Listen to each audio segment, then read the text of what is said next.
forward on the ground in amongst a lot. Collier Dawkins I gave 2, 3 to Jordan. What's his backstory, Pete? Do we know? He's St Kev's boy. St Kev's. He's came through school footy, played there all year. And was I'll add to that. Sorry, Yarrawonga Football Club. Yeah, so the Bushies. Caulfield Grammar. Oh, Caulfield Grammar, is it? My bad. Okay. Yeah, Will James is the St Kev's boy then.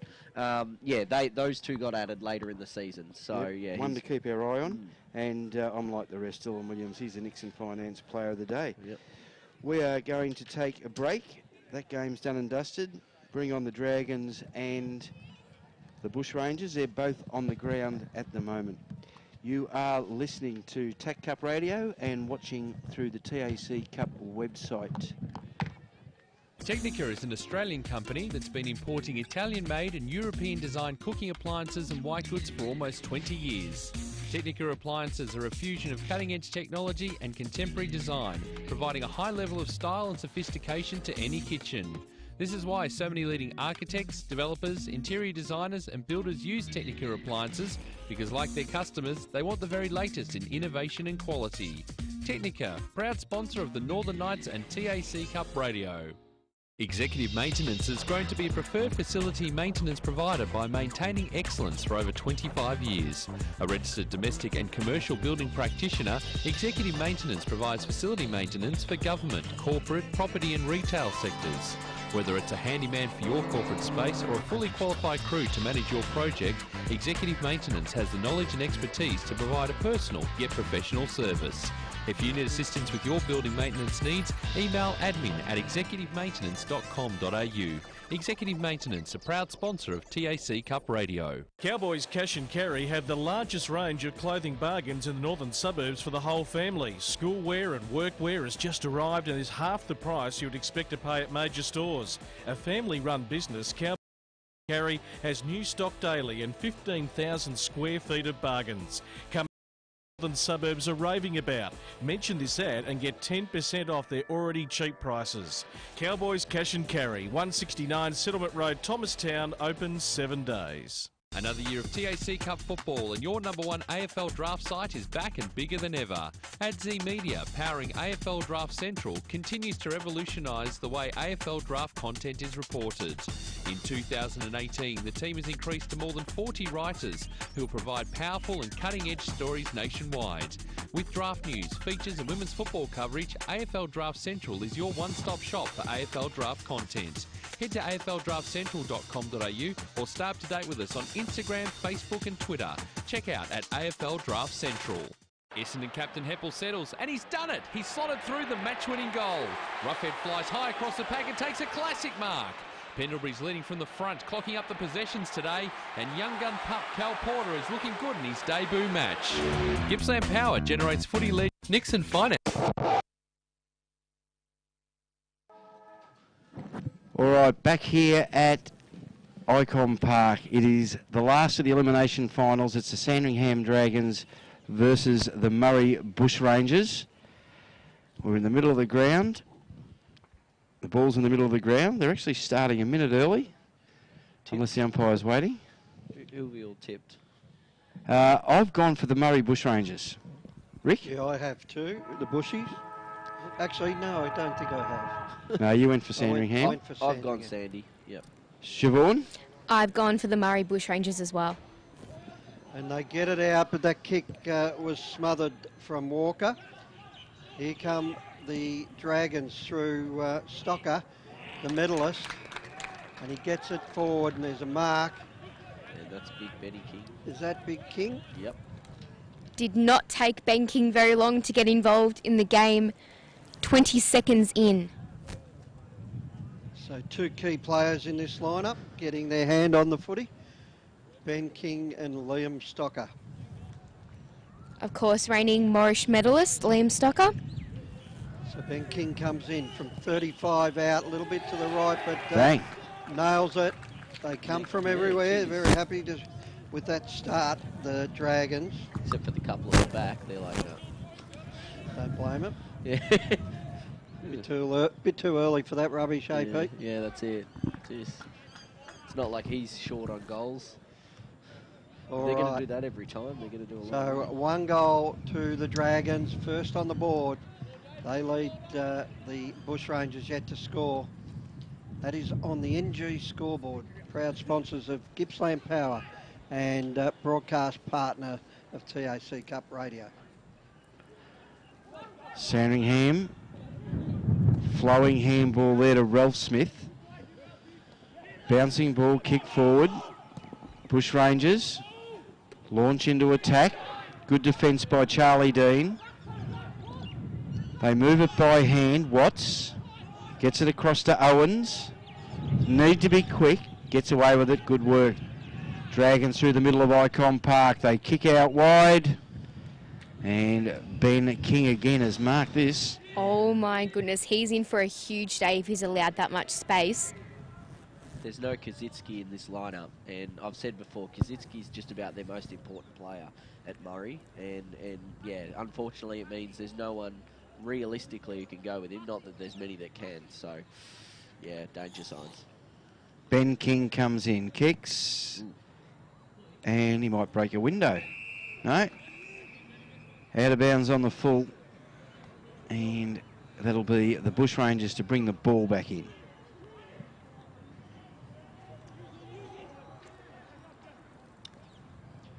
In the back pocket, danger signs here. They get it out. Or a bit of a in the back there to Warner.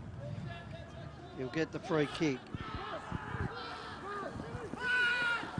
So just going to play on, or was that Murray?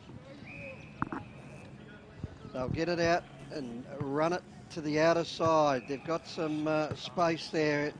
Bushrangers through Bice. They'll work it inboard. Can't quite break away. Good defence there by the Dragons. And we'll have a ball up. Oh no, it'll be holding the ball. And Corey Watts, who's been a good defender for them, gets it on the burst, and they'll kick to the outer side, but out of bounds on the full. And Edward Adams to bring it back in. Adams on the left, keeps it low, and an intercept mark there, juggling mark. And the Dragons with the footy. Good start already. And they dribble it towards the boundary. Oh, upended there. And they weren't happy with that. Free kick. Got up straight away all the same. And they'll kick towards King. And there was a hold. And this will go the Bushies' way. Fiore. He goes long with another intercept. Dragons with numbers around the footy at the moment. Now we've got spinning out of trouble there. Well done, Callum Jones. Works it inboard. They can't quite break away. Bushy's holding up for the moment. And they get 3 players back. And Bollinghouse will intercept and take the mark. He'll chip it inboard. Or fingertip it to Murray. Murray from the Murray. Kicks along, beautiful direction to Garoni. Garoni, the equal leading goal kicker. He's found Jordan Butts. He goes inboard. Paradisi, left boot. Errant kick. Is going to let the Dragons in. Liam Stocker gets it across. He's hit up Will Kennedy. Kennedy goes in short. Misses King, he gets bumped off the ball. Good defence by the Bushies. They wrap him up in a tackle. The umpire will come in and ball this up. We are 35 metres out from the Dragons' goal. They're kicking to the Royal Parade end of Icon Park. Up she goes. They work it out by hand, eventually get a good kick. Bushies under the pump on the left foot. Kick out wide. Barzen goes this way, that way. Buys himself enough space to get a kick up. But solid as a rock of Gibraltar in defence for the Sandringham Dragons is Corey Watts. He goes laterally. Now they decide to go up the ground. Mark not taken there by Kai Owens. Bushranger left on the dirt. He gets up. Dragons. Kick up to half forward, looking for King. Might have got manhandled, had those arms around around their forward. I think I saw one of those last night, Pete, that Eddie wasn't happy with. I think there was more than one. And there was more than one. As they go forward, the Dragons, but interception by Murray. They'll kick inboards and Frauenfeld. Classy left footer goes wide. He's got his man out there in Chandler who gets bumped off it. Nicely done that time. And that was Ralph Smith over the back. He gets it back but runs into trouble. Barzan gives it to Chandler. Kick underneath us here by... Or they get it forward to Garoni. He lost it.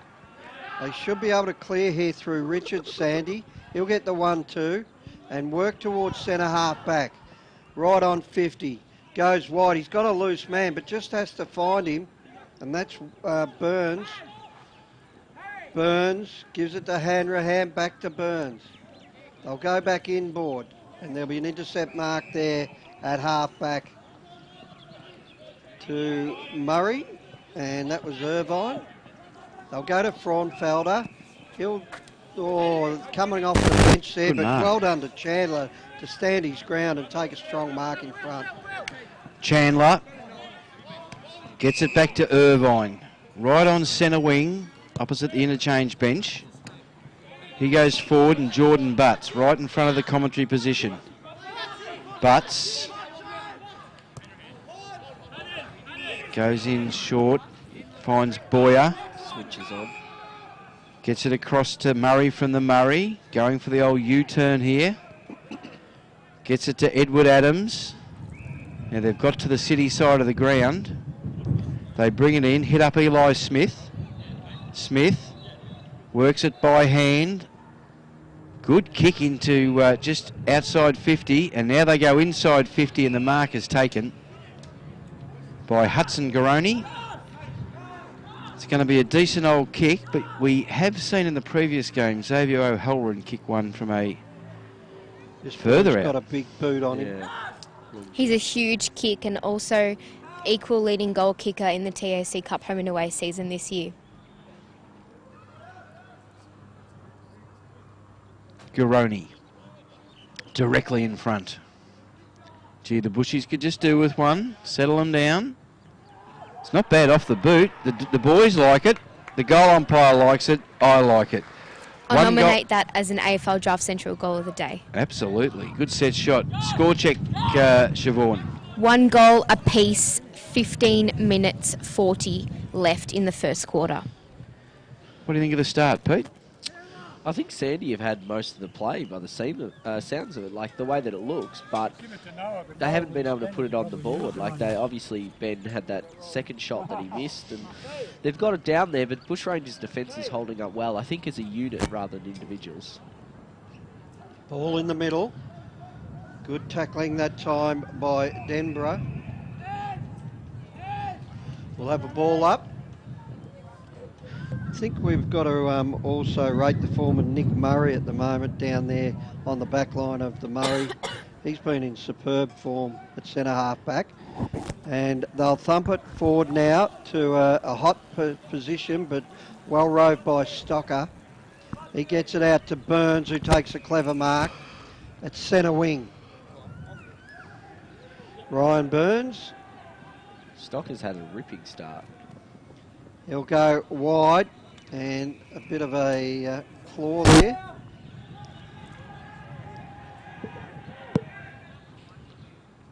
And a little chip across. That was well done by Kennedy. They'll get it back inside. Jai Owens. Kicks down towards half forward. They should be able to clear here, the Bushies. But a good intercept mark by Denborough. Works it back inboard to Burns. He can't get away. Just gives off the handball. Just opens it up for Murray if they can get it. But numbers with Sandy. Denborough again, boots it inside 50, long, and a good take in the pocket. Yep. And there's that man again, King. So Ben King already making a presence on that forward line. We don't know his middle name, Pete, do we? Nope. Starts with an E. I'm hoping it does. I'm hoping it's Edward or Edward. Ben E. King. What was his famous song? Dock of the Bay or one of those? I think it might have been. Just check some of those old blokes behind the camera. They might know it. Kick through for behind. So miss there. Not much on the scoreboard. 1-1-7 plays 1 goal straight. Sandy in front. Murray to kick out and go through the middle of the ground. Clark will get it. Goes over the top. He's got a runner out wide. Goes back inboard. Oh dear. Clark got it again somehow, but great smother that time. Worked by Marnie. Marnie again. Bushies with the numbers. They'll thump it forward. Garoni's the target. He goes juggling one-hand attempt. Didn't quite get the second grab. Good smother. Here's a chance. They just need a one-on-one in the square. Over the back, Watts just holds his player out there, and it goes through for a behind. I think we're in for one of those days where there's 2 key forwards at both ends of the ground, Hudson Garoni and Ben King. Both of them started the game really well. And the tall there in Ben Kelly in the last... in the goal square there at 202 centimetres. Part of the Kelly gang, Rick. That's right, the Bushies. We've always had a Kelly bob up. All right, Sandringham. Work the ball through the middle of the ground. Searching kick up forward. There's a quick kick. And it is just the wrong side of the post. It was James Rendell. They play on straight away. Irvine gets it across. Bice, Riley Bice. Good kick, intercept mark. Harry Reynolds. Reynolds goes in short, picks up Denborough. Jack Denborough. Searching kick, looking for King, who just too big, too good, too strong. King kicks to the hot spot. And goal is dribbled through by Jack Mahoney. Touched off the boot. It was Darcy Churgwin who took that big mark and kicked it to Ben King. Twin brother. King sang Stand By Me in the 60s. Ball brought in. Patrick Warner goes in short and finds Bice. Bice on the left foot, turns around. Smith. Eli Smith gets it. He would have loved to have galloped on. Just corralled. Eli pointing. Now kicks very, very deep. Very, very deep. And the mark. Might have Will Chandler. I think that breeze is a bit stronger than it looks. That ball's carrying a long way down that Would you have let that one go? He had to go for it. Just should have took the mark, that's all. Yes, there is a significant breeze towards the Legend stand end. Now they'll kick out from full-back, and Denborough, who's been busy, takes the mark, gets it across to his teammate in Forbes. Sam Forbes goes inboard. He's got support there. Reynolds gets it running back to Denborough. Denborough over to Burns, another player who's got plenty of it. So is this man, Marnie. He goes wide to a clever pass. You would have expected him to straighten up from there, but he knew his man was running forward and gave it out in front. And a nice take by Rendell. Rendell.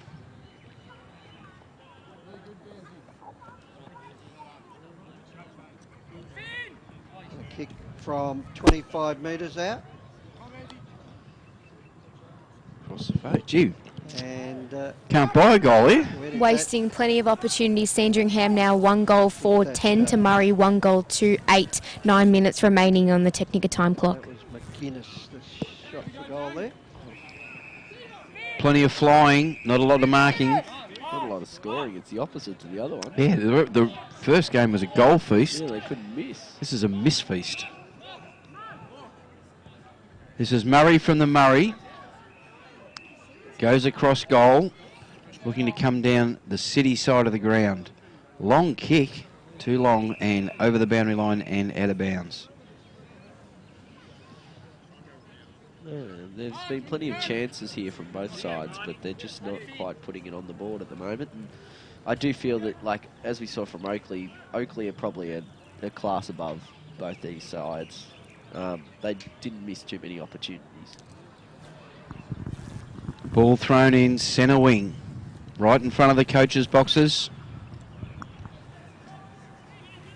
Tap down, kick forward by Sandringham. We're on 50. They get the handball. They need to be evasive. They need to be quick. They're caught. It's tapped over the back by Murray. Ball just in dispute. Umpire looking. Little kick comes out. Now it's wrapped up in a double tackle. Spits out the back. It's kicked up in the air. It is a heap of Bushrangers there. Ash.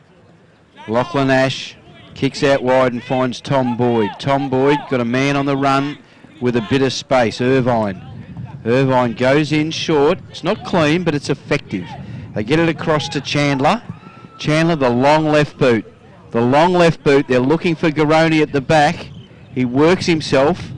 He's looking for a free kick. He's not getting it, and the ball goes over the boundary line and out of bounds. It was the right option to go to a one-on-one there because Garoni's the man to go to there.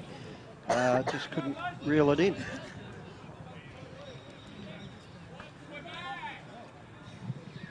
Ball to be thrown in, 20 out. Well, she's attacking.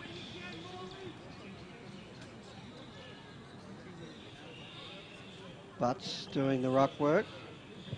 Kicked out of trouble there. Oh, that was a free kick, no doubt. And Sandy with the footy. This will be taken by Hanrahan. He goes inboard. Oh, just allowed him in, but nice take by Denborough. Denborough getting a fair bit of it. Gives it over to Forbes, who goes wide, and they'll go long to a one-on-one, keeping it in front. And they'll kick, and this will be mopped up at the back by Tom Boyd. He'll play on straight away and go wide. They tap it back to Fraunfelder. Goes back to the left. And Irvine kicks partially smothered, although, no, they didn't get a finger on it. Butts takes the diver. He goes short. Bradshaw on the left. He'll kick. Over the top it goes. We're inside 50 for the Bushies. Trying to paddle it out to a spare man. But eventually it'll be cleared by Reynolds. Out of side and out of bounds it goes. No, they kept it in. The umpire will ball it up. Ball just propped on the line then. Liam Stocker moved to full forward. Interesting move there. Just got the radar up. There are showers on their way. I'm just starting to feel those showers now, boys, starting to drizzle a little bit down at ground level. Certainly got darker from up here. Scramble kick inside 50. Garoni gallops after it. Loses his footing. Now he's got the footy. He has a snap on goal. Don't tell me. No. But it's a good pass. Oh. Gee. I wouldn't have run in towards goal. The wrong option there, Will. Will Left Chandler. footer, that's why. Yeah. Free kick. Holding the ball, was it? Bit stiff. Yeah, I know. I would have felt more embarrassed by just not going the right way. That's bad. A free kick for embarrassment. What will they think of next? The ball goes forward again. Garoni just drops at his feet. It's a Yorker. Tries to keep it on with a good kick, good little foot pass. They're looking for Garoni, aren't they, at the moment? They're trying to get him in the game. Time check, Siobhan. 4 minutes 10 left in the first quarter. 10 plays 8. In she goes. I think if the Bushies could manufacture one here. Butts Under a bit of pressure. Quick kick. It's taken by Owens. Owens goes out to centre wing. It's going to be intercepted. If they could get a goal here, Murray, Sandringham would have had 60-65% of the play. Most likely. Most likely, yeah. They've had more scoring shots. Lead by 2 points. From ground level, it does seem that Sandringham have had a lot of the ball in the first quarter but haven't put it on the scoreboard. And over the top, Smith gives off the handball. Good play. Now they've got Irvine, who works it back to Eli Smith. He'll go inboard to a nice macaroni. They've been looking for him, and he's finally grabbed one. That is an executive maintenance mark of the day. He was third in line. That was your old-fashioned snake baker at the back of the pack. Just got over the top of him. Marked him in his arms rather than his hands. Got the nice little square cradle going and marked it in his arms, brought it down, hugged it into him tight. Great mark. Kicked 8 against the Dragons earlier in the year, so I think that was the highest goal-scoring effort by anyone this season. So Garoni comes in and goes to the right.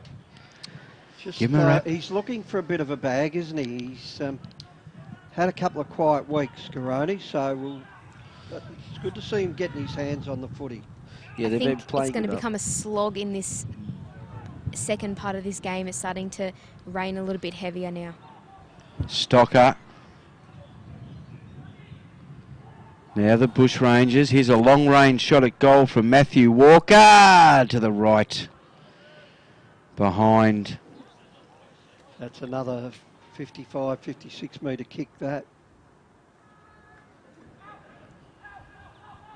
1-4-10 apiece. All tied up here in elimination final number 4. It gets punched into forward 50 for the Bushies. They spit one out. Walker releases it eventually to Irvine. Needs to be quick. He is. Kicks into a hot spot. Chaos footy here. Garoni gallops onto it. Now there's a snap at goal. Through the middle. That was Ash, Lachlan Ash. Lachlan Ash. Really impressed last week, Ash. He did. He's a very clean ball user, can play at either end, so very nice prospect for next year. That takes the Murray Bushrangers. They lead by 6, 2-4-16 on the NG scoreboard. Sandringham are 1-4-10. 1 minute left on the Technica time clock in this quarter. So they are kicking to what we'd expect to be the scoring end, the Bushies. Yep, I'd say there's a 1 to 2 goal breeze up that end of the ground. So we've got a ball up in the middle. Tapped down nicely that time. Kennedy gets it to ground. Good tackle by Bradshaw. Gets it back. And they'll give it out to Walker. Had a great game last week. He gets it inside 50. Here's a chance. Oh, the handball missed. Watts mops up and gets it out wide.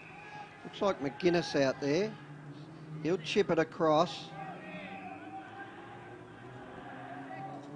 And Ralph Smith. They go back this time. So they're happy to sit on this. So Watts gives it back over the outer side to McGuinness. McGuinness goes inboard. Here's a chance for the Bushies, but they overcooked it.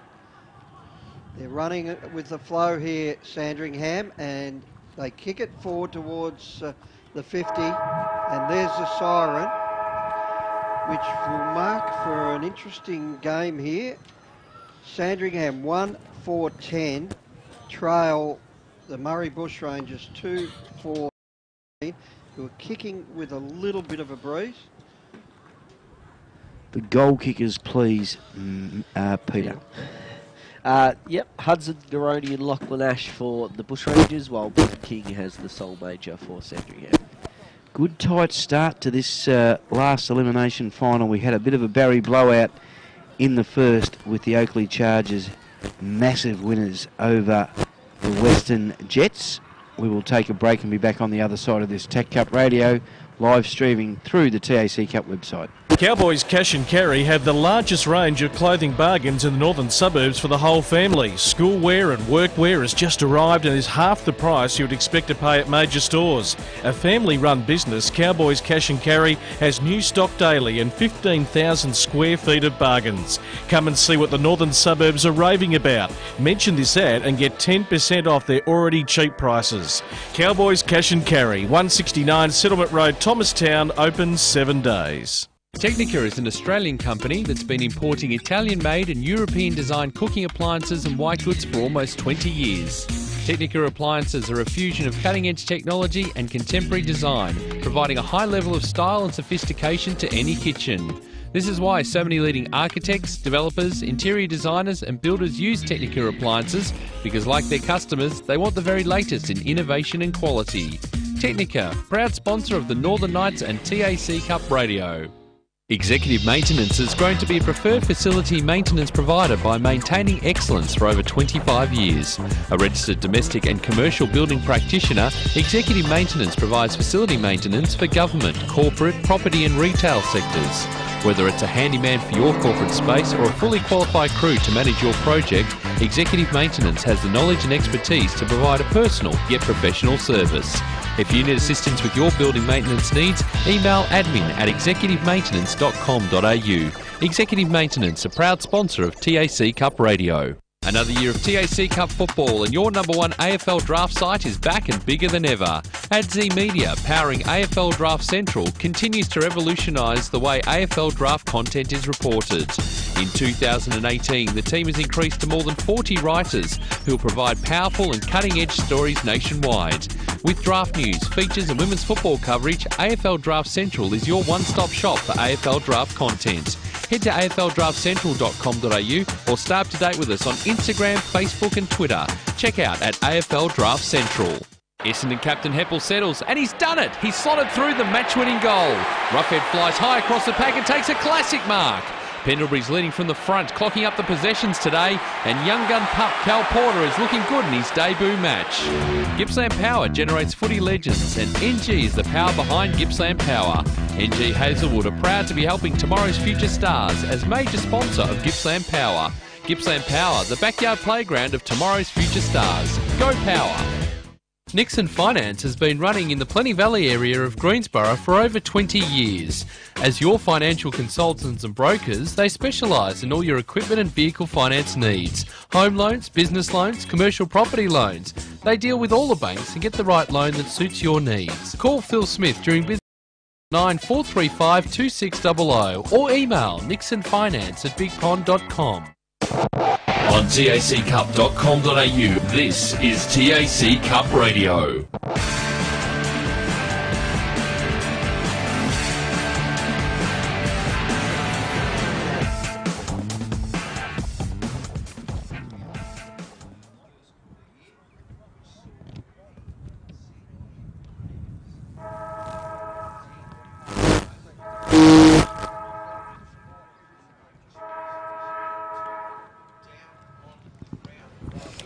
Yes, I've got Mick Wilson, the talent manager of the Murray Bushrangers with me. That was a very positive start from your boys. What are your thoughts after that first quarter?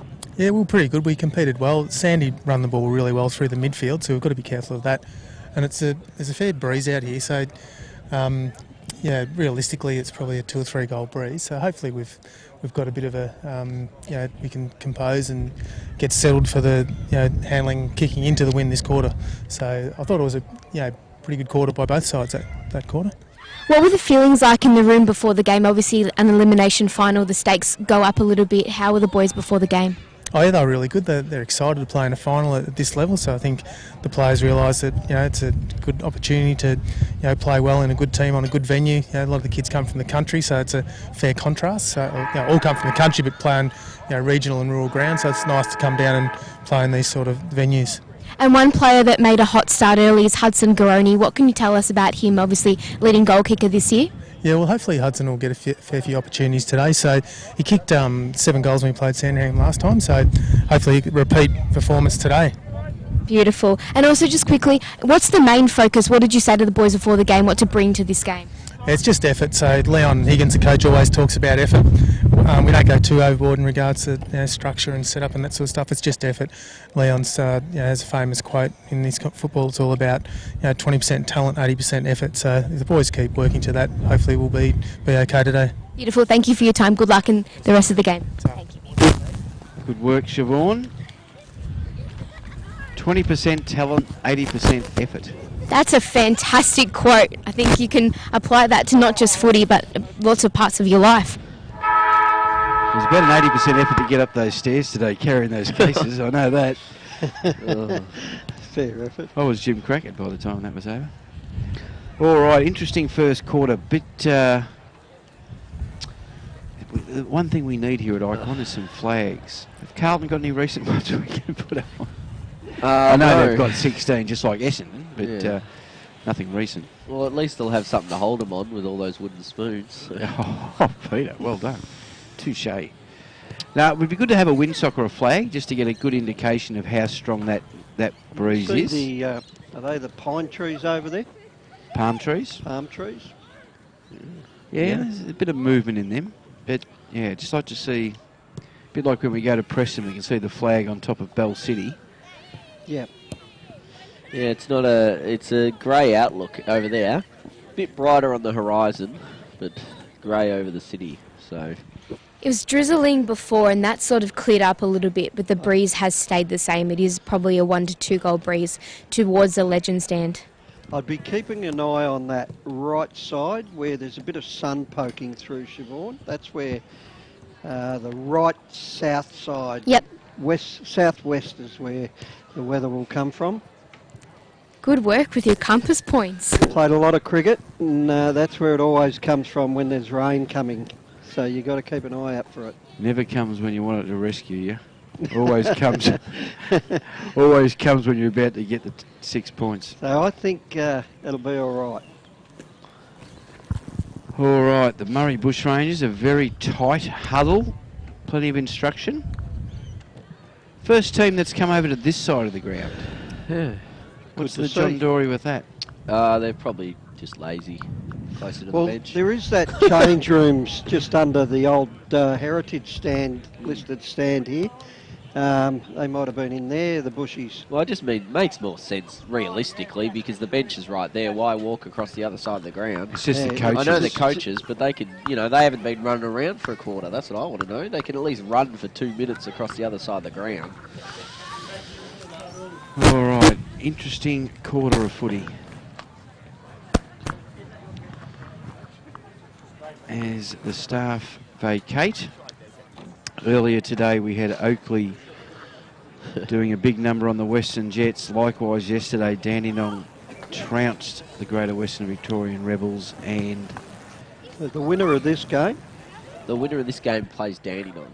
Dandenong. Yeah. Right. So it'll be Oakley and Gippsland in one prelim, and then Dandenong and the winner of this game in the other.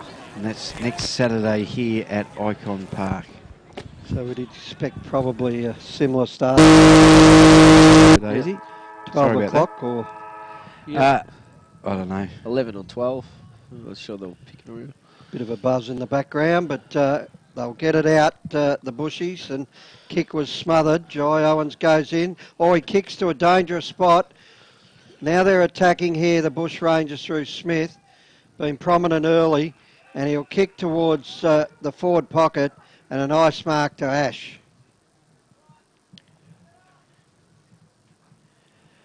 He'll kick.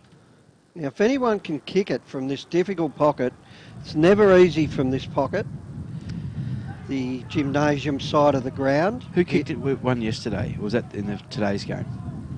Someone kicked one from here. I think it might have been yesterday. But Charlie Wilson had a shot here yesterday and missed, so Ash comes in, keeps it low, too low, because he had the direction right and touched on the line.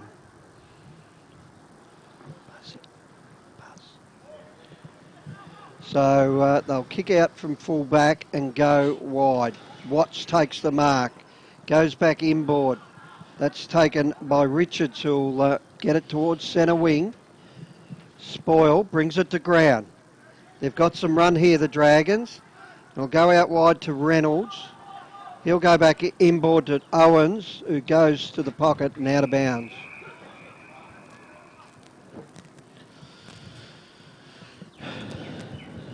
So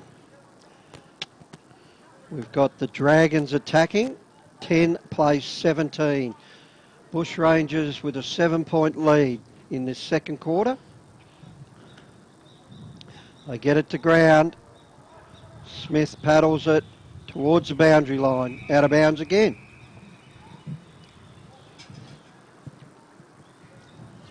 All right.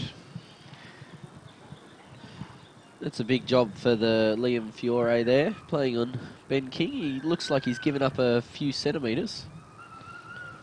All right, I'll get that to you in a minute. Comes out the back. Smith. Handball smothered off his hand. Probably not a bad thing either to concede the behind. 1-5 now. Fiore's 196. Interesting. He doesn't look it. He does not look 196. He was looking, I would have said maybe 190 because Ben King's 200, so... Very mobile.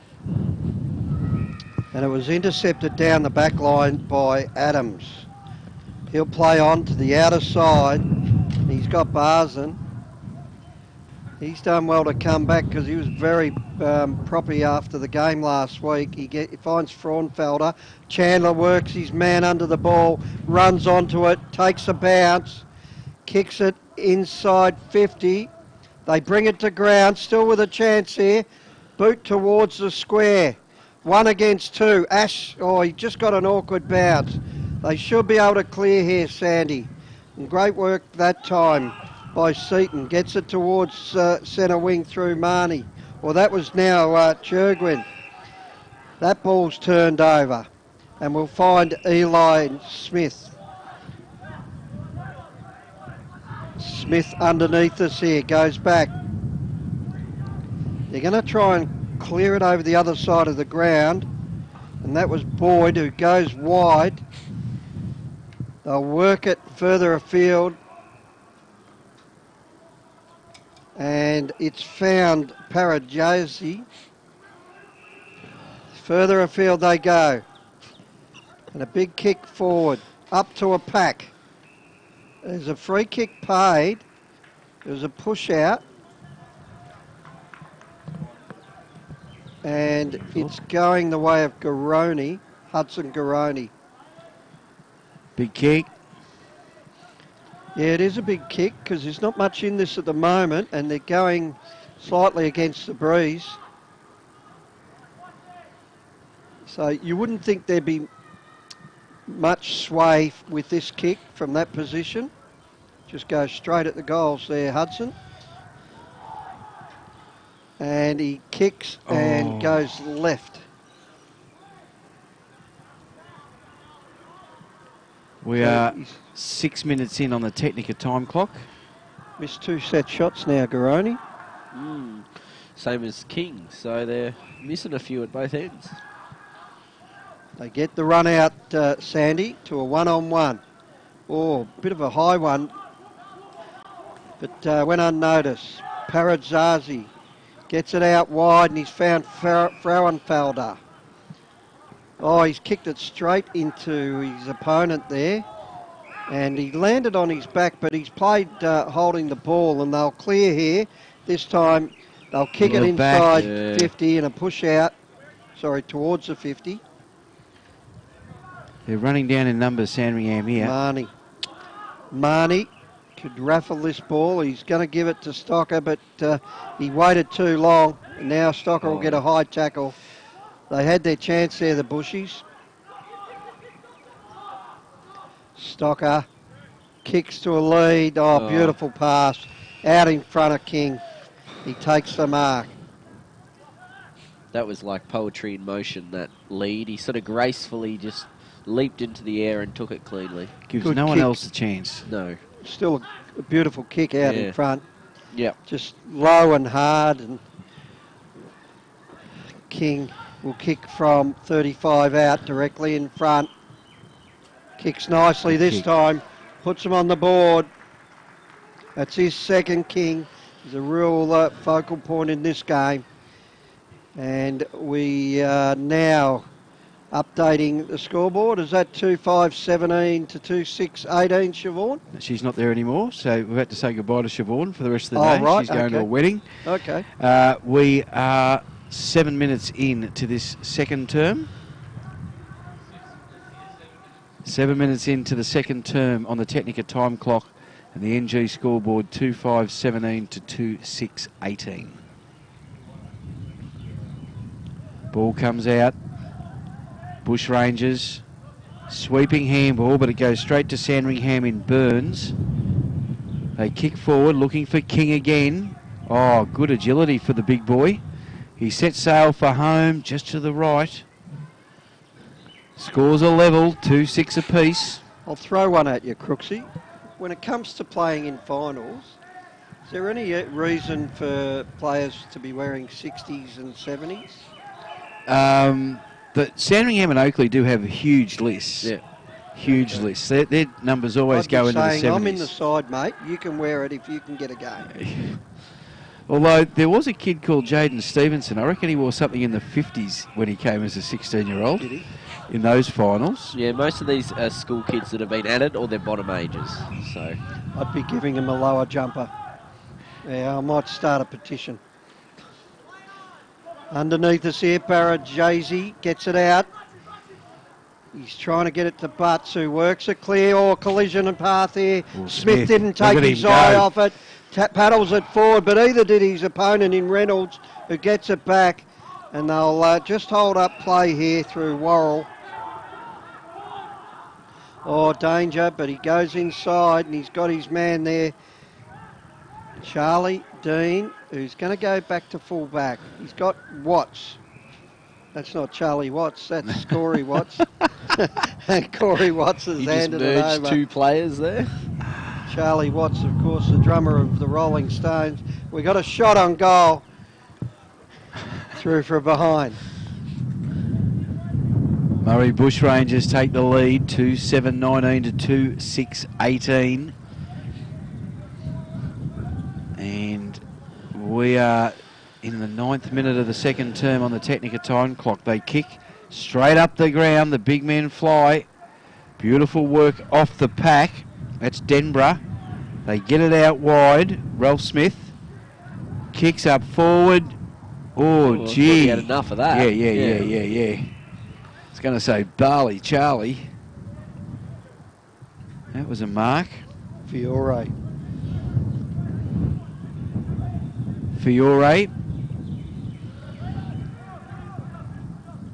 Fiore kicks out wide and finds Paradisi. Bobby Baratese kicks to halfback, strong I'm sure mark. you're getting that wrong. I think I am too. Jordan Butts To the kicks runner. to centre wing, and the intercept mark to Josh Worrell. He goes inboard, spots up Kennedy. Kennedy goes laterally. They're going to do the old U-turn. Sam Forbes strolling across defensive 50, gets it out wide to Burke. Burke kicks to centre wing. Play on, says the umpire.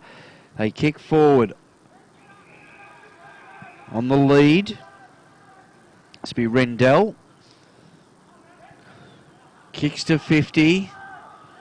They've got a loose man over here, and it is Finn McGuinness who plays on straight away.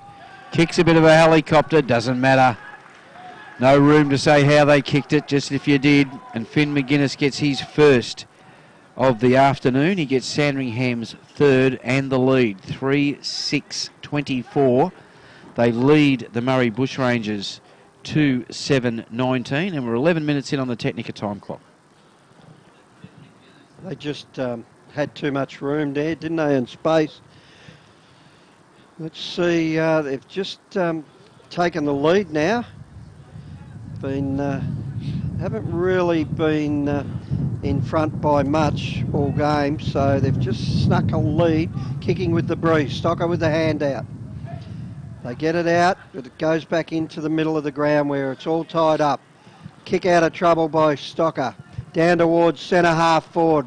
Oh, over the back it goes. We've got a race on our hand. Picked up nicely there, and Marnie has popped that one through. Just showed a turn of foot there to get a break and put it through the middle. And that's Marnie's first of the day. Yep. 5-6 plays, or they've already changed it. 4-6 plays 2-7. A handy little lead, the way this game's been going. Couple of good bottom age prospects kicking goals there. There's quite a number of them for Sandringham. Of course, they had 8 playing on grand final day for the under-17 futures. Tapped out by Bollinghouse. No one...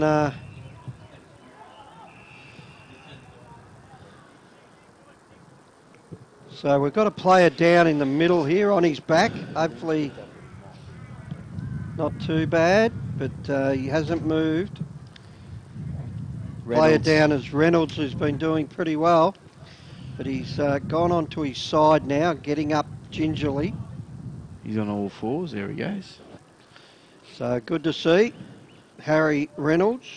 Brighton Grammar kid who was added late to the Dragons outfit. So is he going to get a free kick? See, We've had a number taken there. Really? for Either that or the umpire's doing up his Margaret Courts. Yeah. I'm pretty sure he went for the sock. So the ball's out wide now, and Burke's got it. Oh, Towards too boy, centre oh half boy. forward, and that's that man again, Oh, Benny King. how good was that? And that was a great mark. You put it out in front, he's hard to get around. That ball was coming in fairly quickly. That wasn't just a layup. That was a spearing pass. Strong hands. So he's going to kick from directly in front, probably the best place to be. And he's gone right to left through for behind. So it looks like a bit of a breeze right to left from that end. 2-2 and 1 out in the full for King so far. He could have had quite a few. Been to the Joe Danaher School of Goal Kicking. Yeah. The Bushies bring it back in. Oh, my my. goodness. Oh, gee, that would have been one for the highlight reel. Executive maintenance mark of the day contender, but you got to hold him. Oh boy, that was a good mark. A good attempt. Up they go. Tap down. Sandringham peppering the goals. Stocker got caught high. It was an interesting one. Liam Stocker on the left boot. Spears it into the hot spot. Bushrangers have got numbers. They need to get the footy. They get it out into a bit of green grass. Good work. Oh, overcooked the last handball. Now they're a chance. King misses it, and Eddie Adams just falls over. Squeezes the ball out. Over the boundary line, out of bounds. We are 15 minutes into the second term.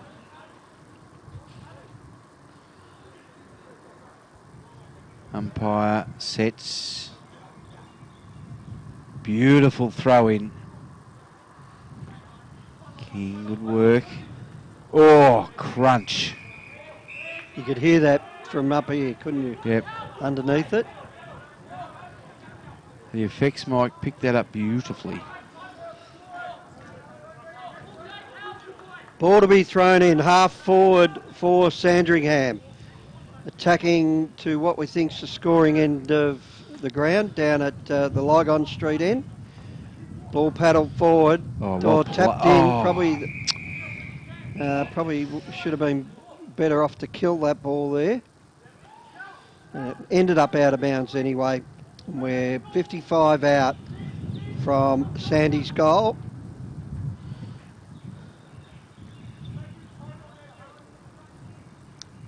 So Bollinghouse at the back, King at the front. Bollinghouse taps it forward.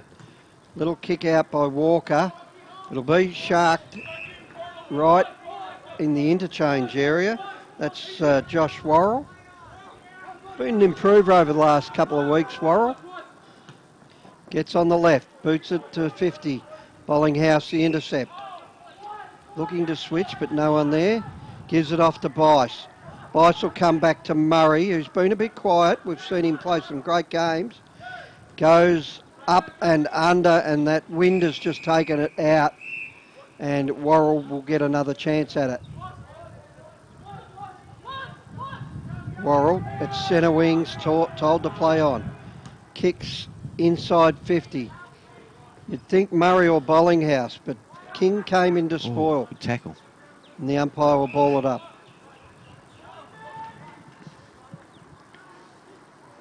We are approaching, or just on 17 minutes into the second term. We're just short of 50 metres out from the Sandy goal. Eli Smith to Bollinghouse. Kicks to centre wing. Worrell's got it on a string at the moment. Gets himself into a bit of trouble, but works his way out of it. And that is not Alistair Richards' best effort to his lofty standards. Yeah, it's a bit of a different game to the first one, I think. Obviously, you don't have one team dominating, but it just seems they're sort of still feeling each other out. The arm wrestle? Yeah, they're not really... No one's really taking control. Like, Sandy seemed to have more of the play, but it's not a dominant effort. Bushrangers kick it to 3 Dragons, and that man Worrell almost... He got the mark? No, his teammate got it. I don't know how his teammate got it, because Worrell had his hands on it. Rendell. That's a big kick. They're looking for King, and they found him. He had his name written all over that. Just too big, too tall for Murray from the Murray. And Ben King will have another shot at goal. He'll kick this from 33 metres out, 45-degree angle. He's just walking across the numbers in his run-up. Kicking to the Lygon Street end. A little bit of right to left with the breeze. King comes in, kicks. Couldn't do it any better myself. That is King's 3rd goal for the day. And that kicks the scoreboard over to 5 goals, 7-37 to 2-7-15. They lead by 18 points on the NG scoreboard, and the Technica time clock 19 minutes in. Okay, we've got about 6 minutes left of this first half, and we haven't seen a lot of Ben King this year, but gee, today we're seeing what he can really do. He's a star. Real dominant. Jai Owens left it. It was kicked out by Irvine, back into centre half forward. Nice pick up by Worrell. They should be able to get it out of here, Sandy, and they've got a runner there. If you can get clear in Marnie. He kicks towards centre half forward, but the Bushies... play on. The mark wasn't paid. Spill by Adams. He had a fair bit of it. The umpire said, no, you've got to hold it. Ben or Max, Pete? I think Max might go higher. But I think overall, Max is... He's a more dominant key forward. Ben is more complete in terms of back and forward. Good insight there. Peter Williams from AFL Draft Central. I think they'll both be forwards, won't they? I think Ben might develop into that back, but he could be either. I think Max will go to the Saints and Ben will go to the Dockers. Just quite. Ball thrown in. Bit of a wrestle in the ruck. Oh, no call by the umpire. Goes forward by Owens, but good mark this time in defence. And that's taken by Tommy Boyd. He goes laterally and spots up Elijah Hollins. Goes out wide. He's got Boyer on the run. Takes it. Just gets away from his opponent and just puts in a sensational pass to Clark. Clark evades. Sweeping handball. This will be a sensational goal. If he can just keep his feet, he can't. He had butts running into the goal, and it all came tumbling down for Hudson Garoni. Just couldn't keep his feet. Sandringham send it out wide. It'll be taken by Stamatis. Caught in a tackle, and that's holding the ball. And Murray will take the resultant free kick. They could just do with a sausage roll before half-time here. No. Kick smothered. They don't want that kind of stuff. Murray from the Murray, his handball's smothered. I tell you what, and those two smothers were laid on by Ben King. Yeah. So, showing that he can do both sides of it. Oh, I suppose when you got those lanky, long beanpole arms. He runs the 20 metres in under 3 seconds, so for a 200 centimetre player, it's pretty crazy. So they'll ball it in. Outer side, legend stand. Tap to the front. Work it to Burns. Burns will centre it. But the ball will be intercepted this time, and they'll work it out from Forbes. He'll go to Murray. He's got a runner if he can get it over, and he does. And they'll kick towards the boundary. Fiore just gathered it in right on the line, the kick of Adams. And he goes to a, that's perfect pass, but Butch dropped it. Now Fraunfelder, who's normally clever with the boot, gets it down to Barson, who was pushing his opponent, and he's doing a great job down there, this man in Worrell. He gets it out wide. He's got Sam Forbes. He'll go on the left and give it to Jai Owens. They're just using it as they like at the moment. And there was no talk there. Out of bounds it goes. Frustrating. They could have ruffled it. Out of bounds it went.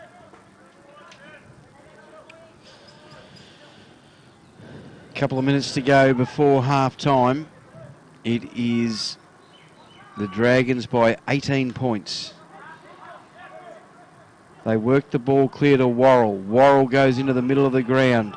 Is handed off to Hanrahan. Hanrahan looking for Ben King, who marks it on his chest.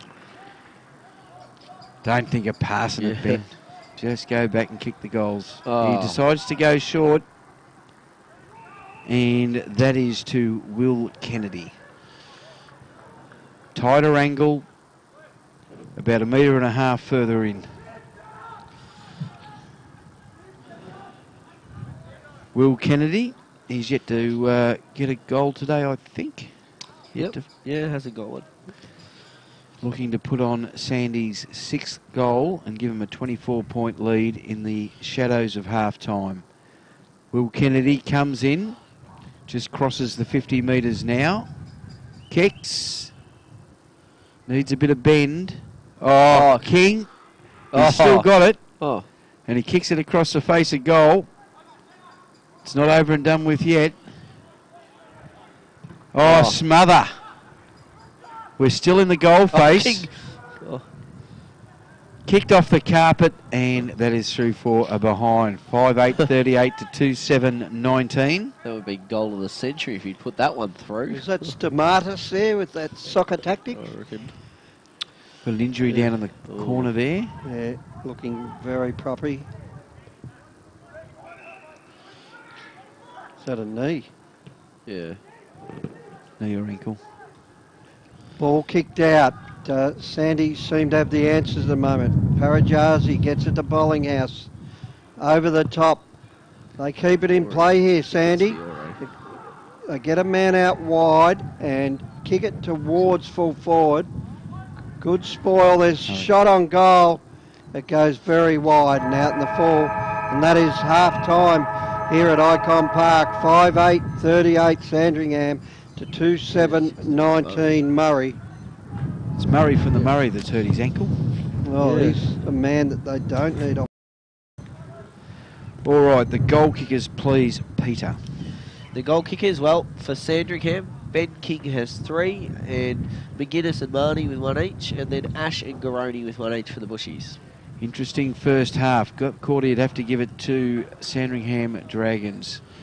They put on how many goals, Pete? 3? Yeah, they added 4 in that quarter. Yep. 4 goals and only 3 behinds to the Murray Bushrangers. We'll take a break here on TAC Cup Radio.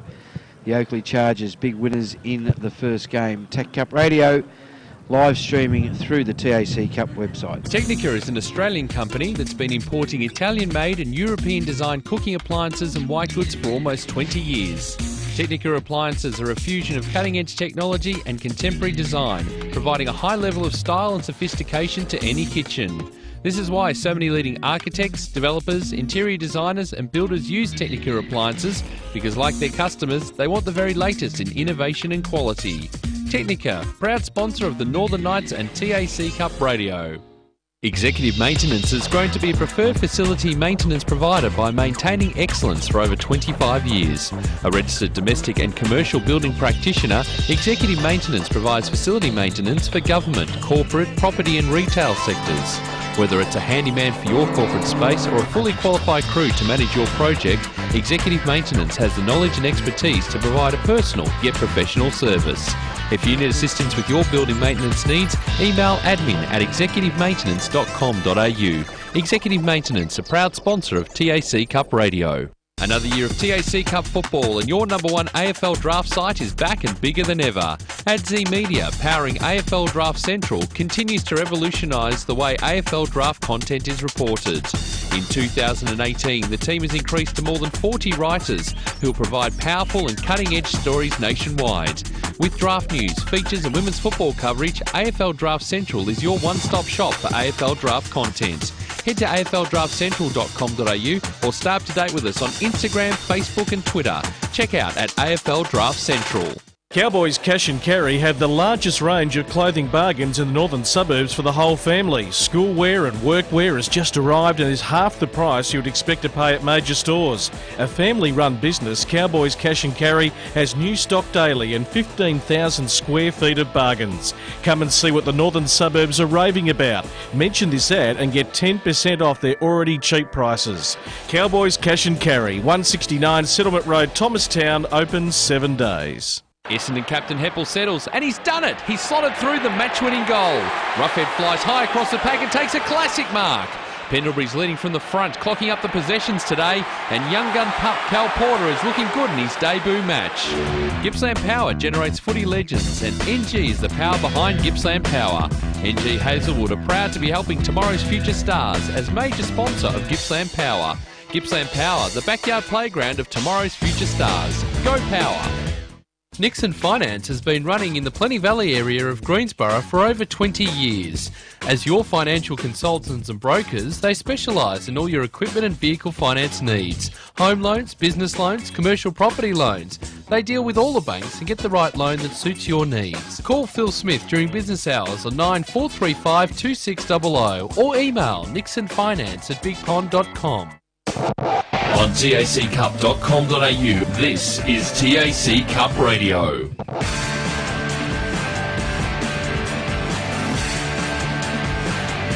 Back here at Icon Park. It's half-time in the last of the elimination finals, and we're trying to find a contender to go up against the Dandenong Stingrays. And thus far, it's Sandringham Dragons 5-8-38, leading the Murray Bushrangers 2-7-19. We've got another special guest, Rick. Yeah, we've got the Talent Pathway Manager of Vic Country, Lee Fraser. Great to have you in as always, Lee. So how have you seen the Murray boys so far, who you look after as well? They still thought they started really well. Faded a bit towards the end of that second quarter. They do look a little bit tired generally across the board after what's been a pretty long year for them. Been really impressed with Matty Walker in the back end of the year, Yep. and Hudson Garoni's had a few chances there, and a couple of the bottom age boys. Lockie Ash has really shown some drive up across half forward, and Jimmy Boyer across half back. So good to watch. They're not out of it yet. 2 goals, 7. It'd be nice to be 7 goals 2 for them, I'm sure. But hopefully they can respond with the breeze in this third quarter. And how have you seen the differences with the boys this year compared to last year's group of Vic Country? So I'd be fair to say there is the one clear standout in Sammy Walsh, who's been obviously everything that's come before him. He's taken on really well this year, both at Vic Country level, and obviously his game with Australia was outstanding, and the way he led Geelong throughout the year was super. And then we've got a raft of others that are in the mix, I think. Maybe not the top 5 draft picks, but there's a few, like Xavier Dersman's had a really good year. Bailey Williams is really exciting as well. Really impressed with Oscar Brownless's game yesterday for the Falcons, and obviously a raft of Dandenong Stingrays boys who have been really solid throughout the year, and were really dominant yesterday as well. And you've had good representation with the country teams this year in this year's final series. Yeah, they've done well. I thought they had a really good day at Mars Stadium in the wildcard round last week. Yep. I thought the Rebels' effort was outstanding. They probably didn't have many petrol tickets left against the Stingrays the following week, but their effort up at Mars was really good. And Geelong were always a bit of a smoky. I thought, although they finished 10th, I thought they were always a chance to get through for a couple of weeks, and they played pretty well against Gippsland yesterday as well. And your performance throughout the national championships, how did you see that? Yeah, we're probably a little bit disappointed with the team results. It would be fair to say. Although having said that, I think a number of boys showed some different things at different times, and often with the country program, it's not so much how you perform, but it's what you take away with you. And I've been really impressed with the form of some of the boys since nationals. They've really taken that experience on board and have developed along nicely, and hence the 5 country teams in the finals. So I think there's still a number of boys that'll be in the mix for an AFL spot towards the end of the year, and also the development of some of the bottom majors I thought was really good through the nationals as well. Guys like Sam Flanders, Caleb Sarong, Cooper Stevens, Hayden Young, Lockie Ash, and Brock Smith were all great through nationals. So that all goes well for next year as well. Fantastic. And there's always challenges for managing a team like, or country area like yourself with such a large radius to cover. What have you found that's been difficult to manage this year for the group? Yeah, I think fundamentally they're great. They're great young men with fantastic support from their families, and we really do appreciate the amount of hours that the families put in, not only for the kids that are in our programs, but their siblings as well. They've got to travel around the state for different activities. So fundamentally, they're outstanding young men, which is we're really grateful for. The one thing is probably just generally fatigue that does set in. Like you probably don't appreciate it until the back end of the year, where you are sitting in cars for 2 or 3 hours at a time just to get to training for some of the kids. So there's no doubt the fatigue does set in for them, but generally, we're really grateful to be able to work with not only the families, but the regions are great, and the local footy clubs in the country, our country areas are outstanding as well. And I suppose touching on that, the distance and fatigue restricts the amount of training sessions you can have as well. Yeah, there's no doubt, and I think that's widely acknowledged in the industry, and you do talk to recruiters, and they understand that the scope for development with some of the country boys is enormous. So when they do, if they are lucky enough to get into a full-time program, that they can really go through the roof with both their skill development and also physically with their body shape. So generally we do give away a bit of size at times, just through the lack of opportunities to develop some of the kids. But I think it's well acknowledged that some of those kids have got really enormous potential to develop in a full-time environment. And of course, with so many changes happening as we speak, with the competition in general next year, there's not a lot spoken about it, but how does that affect what you do in your role? So I work closely with the AFL recruiters and the AFL around what the structure for next year will look like around the fixturing. I think it's really exciting. We're not too dissimilar to what we've had in the past, where we'll have some of the Northern Academies will be involved, which will be really good. So that'll be a similar model to the last couple of years, where they play 3 or 4 games each. And obviously Tasmania, which I think is going to be really good for Tassie, but also for our kids to experience some travel throughout the year will be really exciting. So we're really looking forward to what next year holds for the competition. Yeah. And the funding for that travel, is there any talk about who takes care of the tab? We'll work through that with the AFL, but there's, I think, the Northern Academies will be basically replaced with what was the Division 2 Academy budget, if you like, and obviously, the AFL's acknowledged that Tasmania will get a bit of support over the coming years to increase their talent pathway. So that'll all sort itself out, I'm sure. Fantastic stuff, Lee. Well, always great to have a chat to you on TAC Cup Radio, and you're playing a different role these days than what you have in the past with the Bushies. Your second year in, I think it is. It's just finished the second year now with the country program, so really enjoying it. Although I have got the Bushy socks on today, so hopefully they can have in the second half. We don't mind bias here on TAC Cup Radio, that's for sure, and understand where your heart lies. And really enjoyed talking to you again, Lee, as always, and thanks for taking the time out to join us. No worries, and thanks a lot for your support of the competition, and hopefully we've got a few more good finals left in the year, and hopefully it's a good night come draft night as well. Thank you. Fantastic stuff. Lee Fraser, Talent Pathway Manager for Vic Country. Always good to talk to. Thanks, Lee.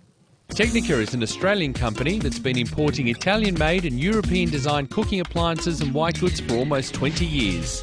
Technica appliances are a fusion of cutting-edge technology and contemporary design, providing a high level of style and sophistication to any kitchen. This is why so many leading architects, developers, interior designers and builders use Technica appliances, because like their customers, they want the very latest in innovation and quality. Technica, proud sponsor of the Northern Knights and TAC Cup Radio. Cowboys Cash and Carry have the largest range of clothing bargains in the northern suburbs for the whole family. Schoolwear and workwear has just arrived and is half the price you would expect to pay at major stores. A family-run business, Cowboys Cash and Carry has new stock daily and 15,000 square feet of bargains. Come and see what the northern suburbs are raving about. Mention this ad and get 10% off their already cheap prices. Cowboys Cash and Carry, 169 Settlement Road, Thomastown, open 7 days. Executive Maintenance has grown to be a preferred facility maintenance provider by maintaining excellence for over 25 years. A registered domestic and commercial building practitioner, Executive Maintenance provides facility maintenance for government, corporate, property and retail sectors.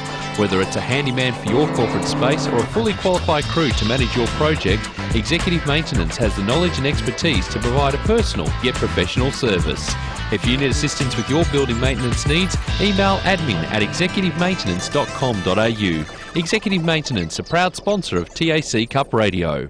Another year of TAC Cup football and your number one AFL draft site is back and bigger than ever. AdZ Media, powering AFL Draft Central, continues to revolutionise the way AFL draft content is reported. In 2018, the team has increased to more than 40 writers who will provide powerful and cutting-edge stories nationwide. With draft news, features and women's football coverage, AFL Draft Central is your one-stop shop for AFL draft content. Head to afldraftcentral.com.au or stay up to date with us on Instagram, Facebook and Twitter.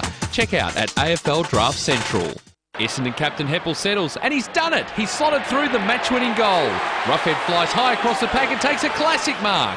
Pendlebury's leading from the front, clocking up the possessions today, and young gun pup Cal Porter is looking good in his debut match. Gippsland Power generates footy legends, and NG is the power behind Gippsland Power. NG Hazelwood are proud to be helping tomorrow's future stars as major sponsor of Gippsland Power. Gippsland Power, the backyard playground of tomorrow's future stars. Go Power! Nixon Finance has been running in the Plenty Valley area of Greensborough for over 20 years. As your financial consultants and brokers, they specialise in all your equipment and vehicle finance needs. Home loans, business loans, commercial property loans. They deal with all the banks and get the right loan that suits your needs. Call Phil Smith during business hours on 9435 2600 or email nixonfinance@bigpond.com. On taccup.com.au, this is TAC Cup Radio.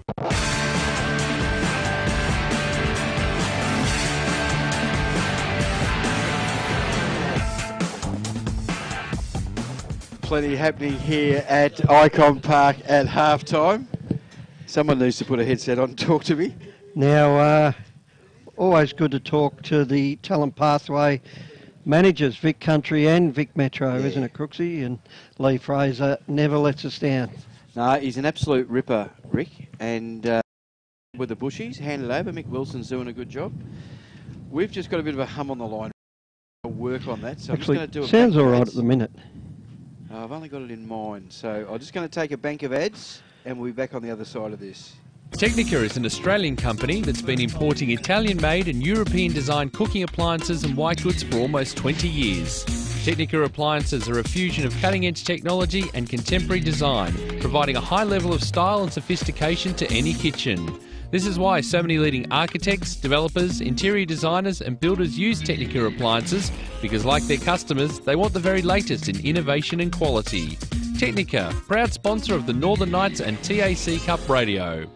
Executive Maintenance has grown to be a preferred facility maintenance provider by maintaining excellence for over 25 years. A registered domestic and commercial building practitioner, Executive Maintenance provides facility maintenance for government, corporate, property and retail sectors. Whether it's a handyman for your corporate space or a fully qualified crew to manage your project, Executive Maintenance has the knowledge and expertise to provide a personal yet professional service. If you need assistance with your building maintenance needs, email admin@executivemaintenance.com.au. Executive Maintenance, a proud sponsor of TAC Cup Radio. Another year of TAC Cup football, and your number one AFL draft site is back and bigger than ever. AdZ Media, powering AFL Draft Central, continues to revolutionise the way AFL draft content is reported. In 2018, the team has increased to more than 40 writers who will provide powerful and cutting-edge stories nationwide. With draft news, features and women's football coverage, AFL Draft Central is your one-stop shop for AFL draft content. Head to afldraftcentral.com.au or stay up to date with us on Instagram, Facebook and Twitter. Check out at AFL Draft Central. Cowboys Cash and Carry have the largest range of clothing bargains in the northern suburbs for the whole family. Schoolwear and workwear has just arrived and is half the price you would expect to pay at major stores. A family-run business, Cowboys Cash and Carry has new stock daily and 15,000 square feet of bargains. Come and see what the northern suburbs are raving about. Mention this ad and get 10% off their already cheap prices. Cowboys Cash and Carry, 169 Settlement Road, Thomastown, open 7 days. Essendon captain Heppel settles, and he's done it. He's slotted through the match-winning goal.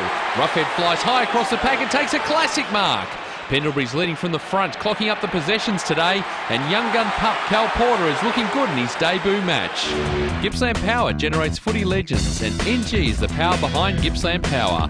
NG Hazelwood are proud to be helping tomorrow's future stars as major sponsor of Gippsland Power. Gippsland Power, the backyard playground of tomorrow's future stars. Go Power! Nixon Finance has been running in the Plenty Valley area of Greensborough for over 20 years. As your financial consultants and brokers, they specialise in all your equipment and vehicle finance needs. Home loans, business loans, commercial property loans. They deal with all the banks and get the right loan that suits your needs. Call Phil Smith during business hours on 9435 2600 or email nixonfinance@bigpond.com. On taccup.com.au, this is TAC Cup Radio.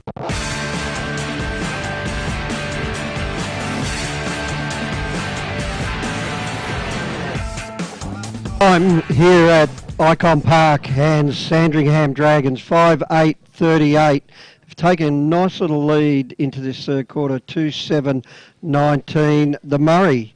And we noticed that there was a little breeze heading to the Legends stand end or the Lygon Street end, and that's the end that Murray Bushrangers will kick to in this third term. So they'll be hoping to edge it level if they can. It's probably a 2-goal breeze I'd assess it as, but not too much to overcome if you run hard enough into that breeze. Now, Matthew, you've joined us. Matthew Cox, live from, what was the oval called now, down at Port Melbourne? Stannard Stadium, I think it's referred to now as the sponsor, or Northport Oval, for anyone who's knows it by that name. Not bad down there. What were you calling down there, Matt? We're doing the Swiss Wellness VFL Women's Competition, where it was their elimination semi-final today, and it was the Northern Territory Thunder who finished third for the season up against Geelong, and it was the Cats that prevailed, getting over the line. It was a draw about 15 minutes into the last quarter, 6-6 apiece off the top of my head, I think it was, and the Cats were able to get a lucky goal through one of their AFLW recruits, Mia Ray Clifford, and a couple of other behinds as well to see them over the line. So Cats will play Collingwood next week on Sunday, and Northern Territory, their season is done and dusted. And the difference this year compared to last year in the VFL Women's, is the standard any different? Definitely a lot more strategic. I think for those that have watched AFLW, the common complaint is that the skills are probably down a touch, and to all those people I say, well, go and watch it and realise where we're at with AFLW. But it's definitely, there's a lot more thinking and process now behind the ball. There's defensive strategies at work, so it's a much more thinking game. All right. We'll get this second half underway, and tap out goes Sandringham's way, and we'll have a secondary bounce. We'll ball up.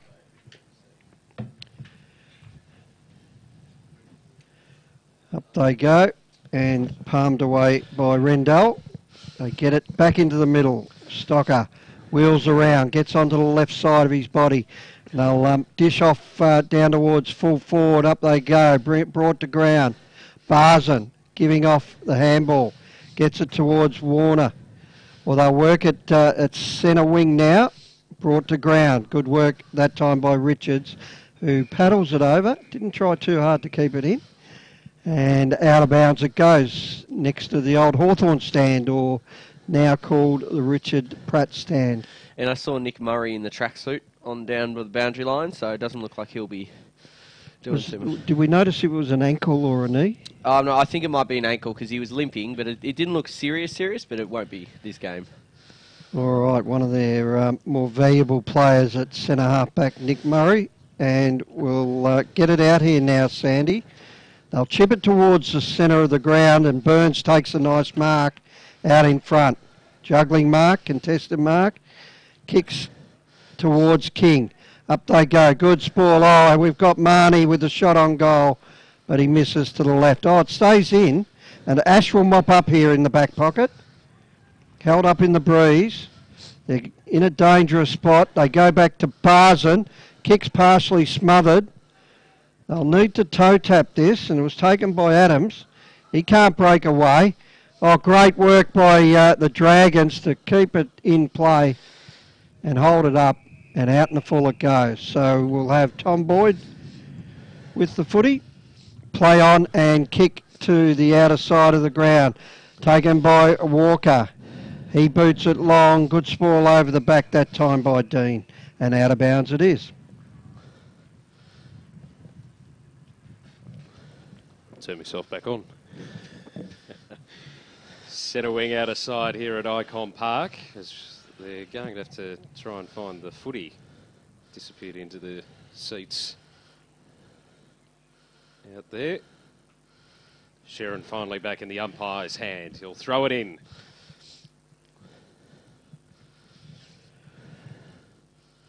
Tosses it in. Tap one down on that occasion by Rendell.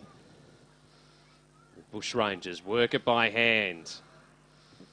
They get it to Smith, who flicks it towards the broadcast side. Hollands couldn't get control of it.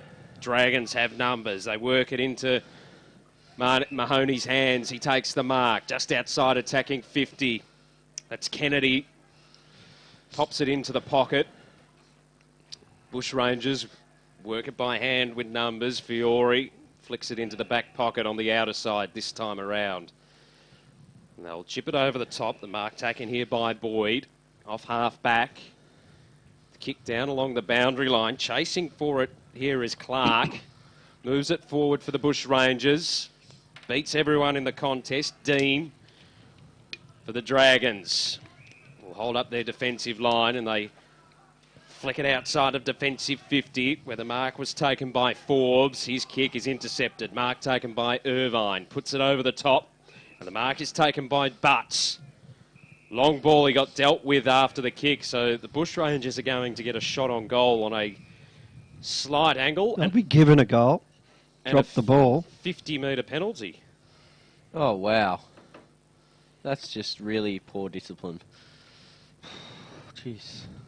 They haven't even manned the mark here. No. That's coach won't be happy with that.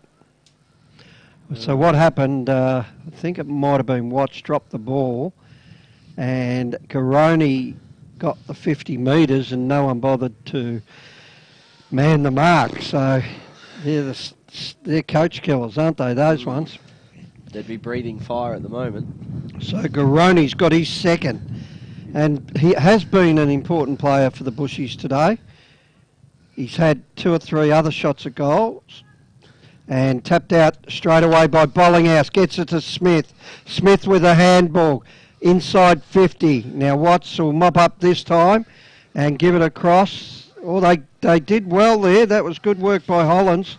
He gets it back. He's got a loose man, but he's gone to the square and puts it through for an AFL Draft Central goal of the day. I'd say that'd be the clubhouse leader there, Pete. He's a good kid. I don't know if he's a 16. He's certainly at least a bottom ager, but he's shown a lot of good signs in the last few weeks since coming in. He's been a talent.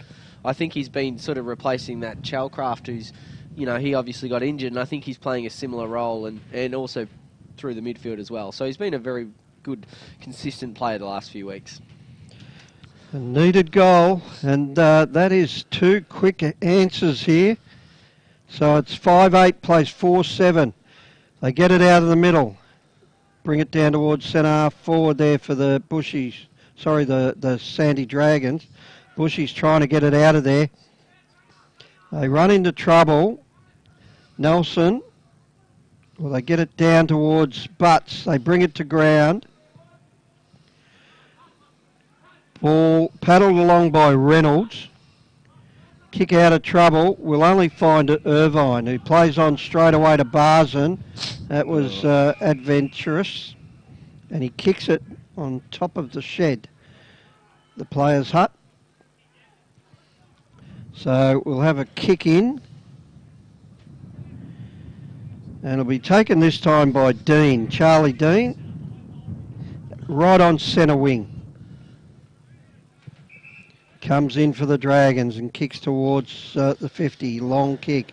Up they go. Oh, there was 2 had their hands on that one. And the player that came down with it is the big fella in Rendell. Kicks to a hot spot. Intercepted. Nice take by Ash. Ash plays on straight away to the outer side. They'll kick over the top to centre wing. Richards grabs it. Spins around and kicks down the line. Nicely directed. They'll play on. Inside 50. They bring it to ground. Good spoil. They've got numbers. Stocker dribbles it forward. Still not enough to get it out of that back half yet for the Bushies. Sandy working hard as well. Can't quite get out of there. Irvine goes in hard and just holds them up there, and we'll have a ball up. So inside 50. Winning the tap down. The Bushrangers will clear, using Adams by hand. They'll come to the broadcast side, where Ash takes the mark. There's a player over the top, running a little loose, is Boyer. Defensive side of the broadcast wing, he hits up Butts, who juggled to take the mark, but was able to bring it in. As the Shepherd applied on the mark as he played on, and the kick down along the boundary line. Good fist there applied from the side by Burke. Sees it over the boundary line and out of play. Half forward for the Murray Bushrangers. As the umpire brings the ball back into play. Randell won it to ground. Owens unable to pick it up before it went over the boundary line and out of play. We'll throw it in. Still on half forward for the Murray Bushrangers.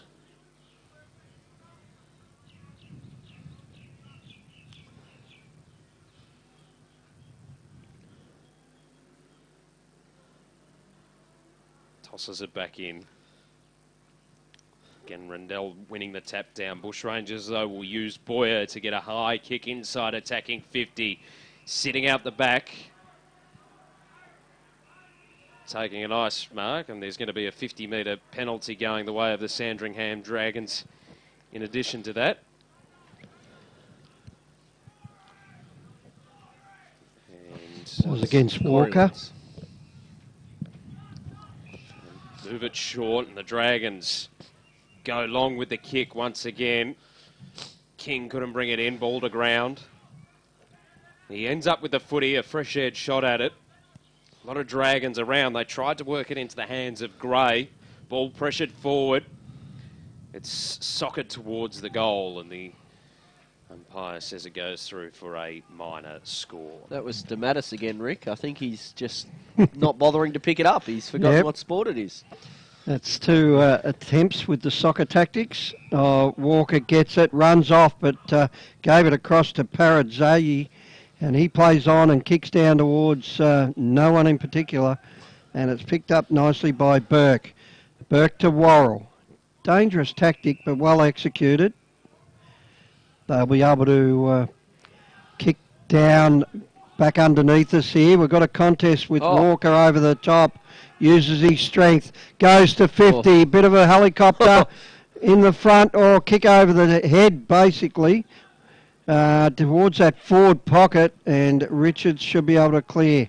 They get it out. They've got numbers in the outer side of the ground. Richards gets it back. Kicks towards centre wing. Burns couldn't quite beat it, but there's a kick downfield, and he'll take the kick. Go inboard to Kennedy.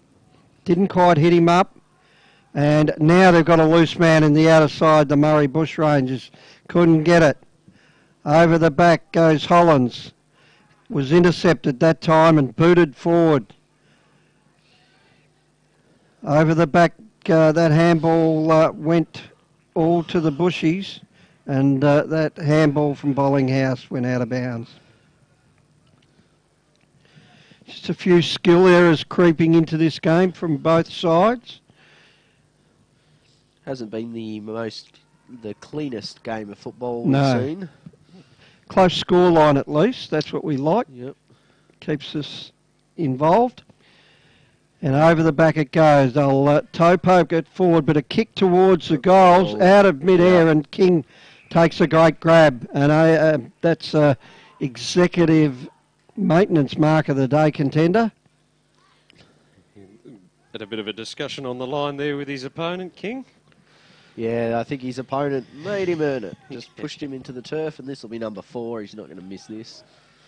There you go. That is his 4th. So they move on to 6-9 to 4-7.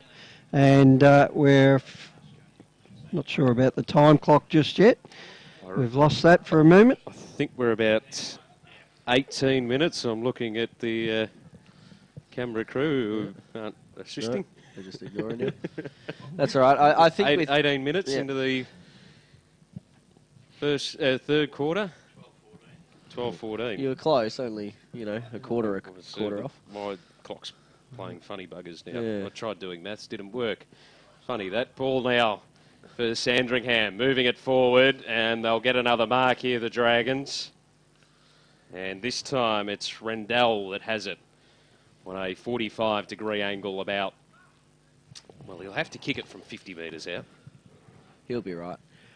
Just starting to create a little buffer here, the Dragons. It's always handy when you've got someone like Ben King at full forward. So Rendell comes in, puts the kick on its way, and it sails through for another one.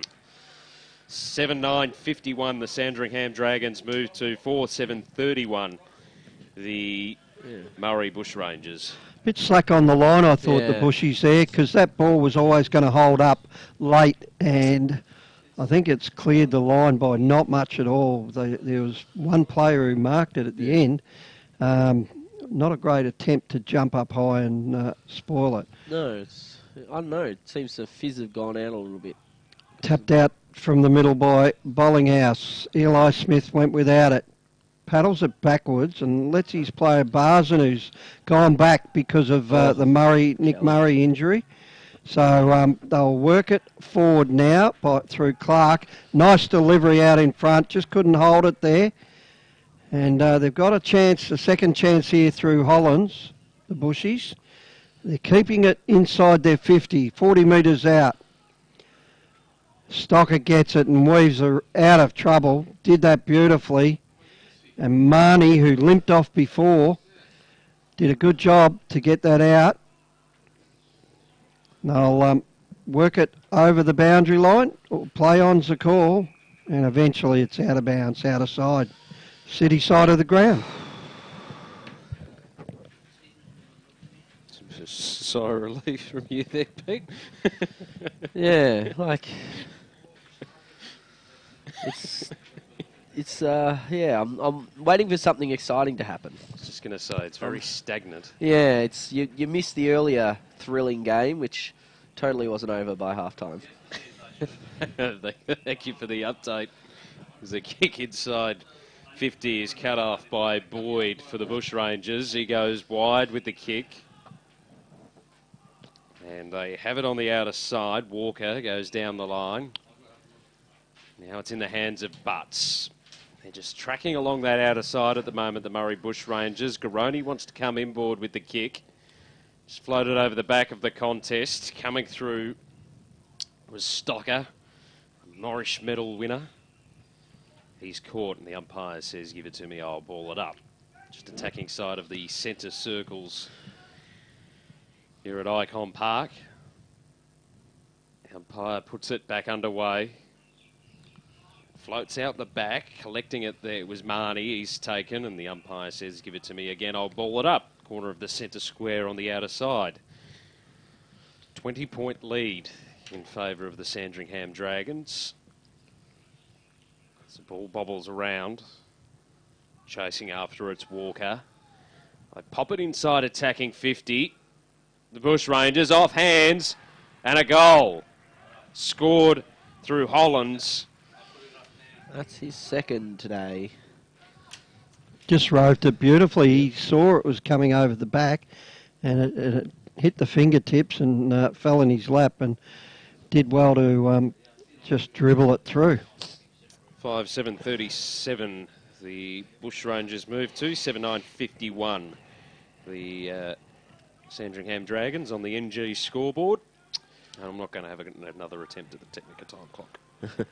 Now, if I was to assess this game later in the piece, you would you'd think that Murray would want to at least be on level terms coming into this last quarter with Sandy to kick with the breeze. They worked them underneath there and bars them with the handoff, but they've turned it over again and they've won it back again.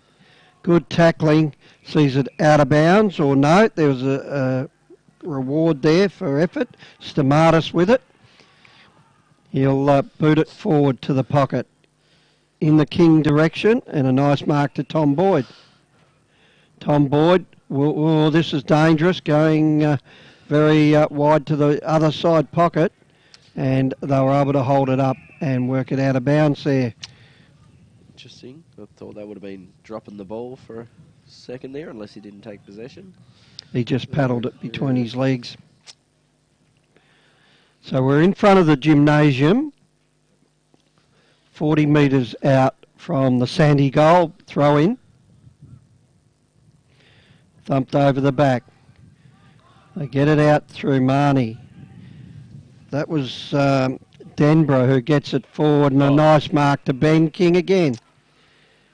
Real focal point is Ben today.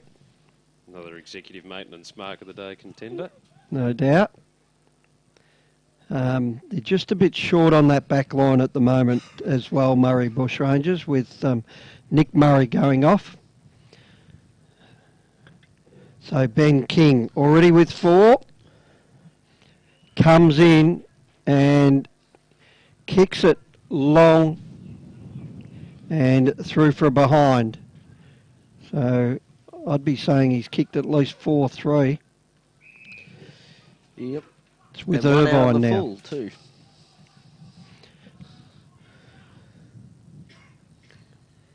Here's trouble.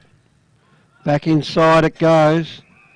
And there's a hold over the shoulder. This will go to Marnie, having a good game. So Jack Marnie goes to a lead out in front and a juggling mark to Ben King. Why did no one get in that hole? That would have been the obvious spot, Pete. Yeah. I mean, it's not like they've kicked it to him 20 times. Like, he's leading out. Just stand in front of him. I think his bootlace has come undone. Or he's just having a rest. He's tired from marking it all the time. He's it's tired. a dominant display so far. Just having a If you had any doubts about him at all as a draft pick next year, you wouldn't have too many doubts after today. Whilst he has had the height advantage, he's still been fantastic, Ben King. Yeah. He's going to kick from 40 metres out on a 45-degree angle. Now, it was right to left earlier in the day. So he comes in, and it stayed pretty straight. That's a beautiful kick. That's his 5th for the day. This is an outstanding performance during the third quarter. We had 6 goals in the last game, and that was by Dylan Williams, and we could have something similar today with Ben King already on 5. 8-10 plays 5-7, so they've snuck away again. And, yep, that is the scoring end, Pete, the other end. The other end. Yep. So Rendell wins the tap down and then gets the clearance as well towards half forward. And taking a nice mark was Churgwin. Chips it short. And there'll be an infringement for chopping of the arms. And that'll be Marnie, I think, in those. The other one. And you are correct, Pete. He's having a good game, Yeah, I Marnie. can tell from the boots that are burning my eyes. He's given it off to the Morrish medalist, who has kicked the goal. Nailed it. He has been sensational today too. Liam Stocker there with the goal. 9-10-64 plays 5-7-37 on the NG scoreboard. And it's just the Dragons are just starting to run away with it. It doesn't seem to be the same intensity that we saw on occasions yesterday here at Icon Park. 27 points the margin. Let's see if the Bushies can answer now. Up they go. Kelly kicks it out of there, and Garoni gets it forward to Butts. Back inside to Eli Smith. He'll give it back to Butts. Now miss kick, gets it inside 50, but Sandy with the answers at the moment. Should be able to clear. And they've got that man out at the back door in Worrell. He kicks it towards centre wing.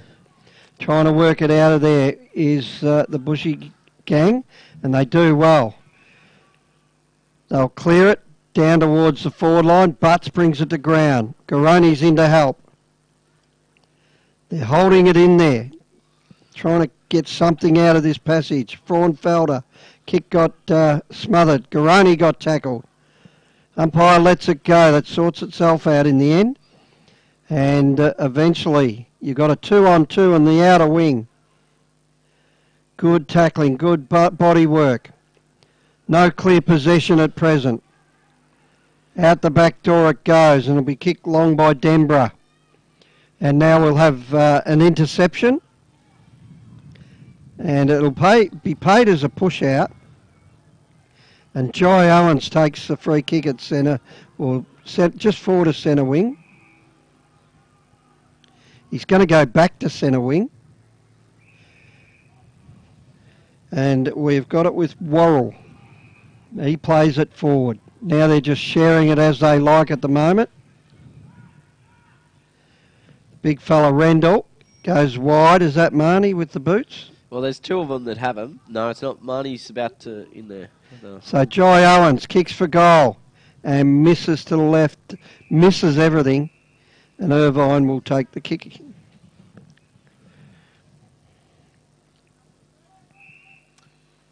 Bushrangers bring it back in on the halfback flank broadcast side.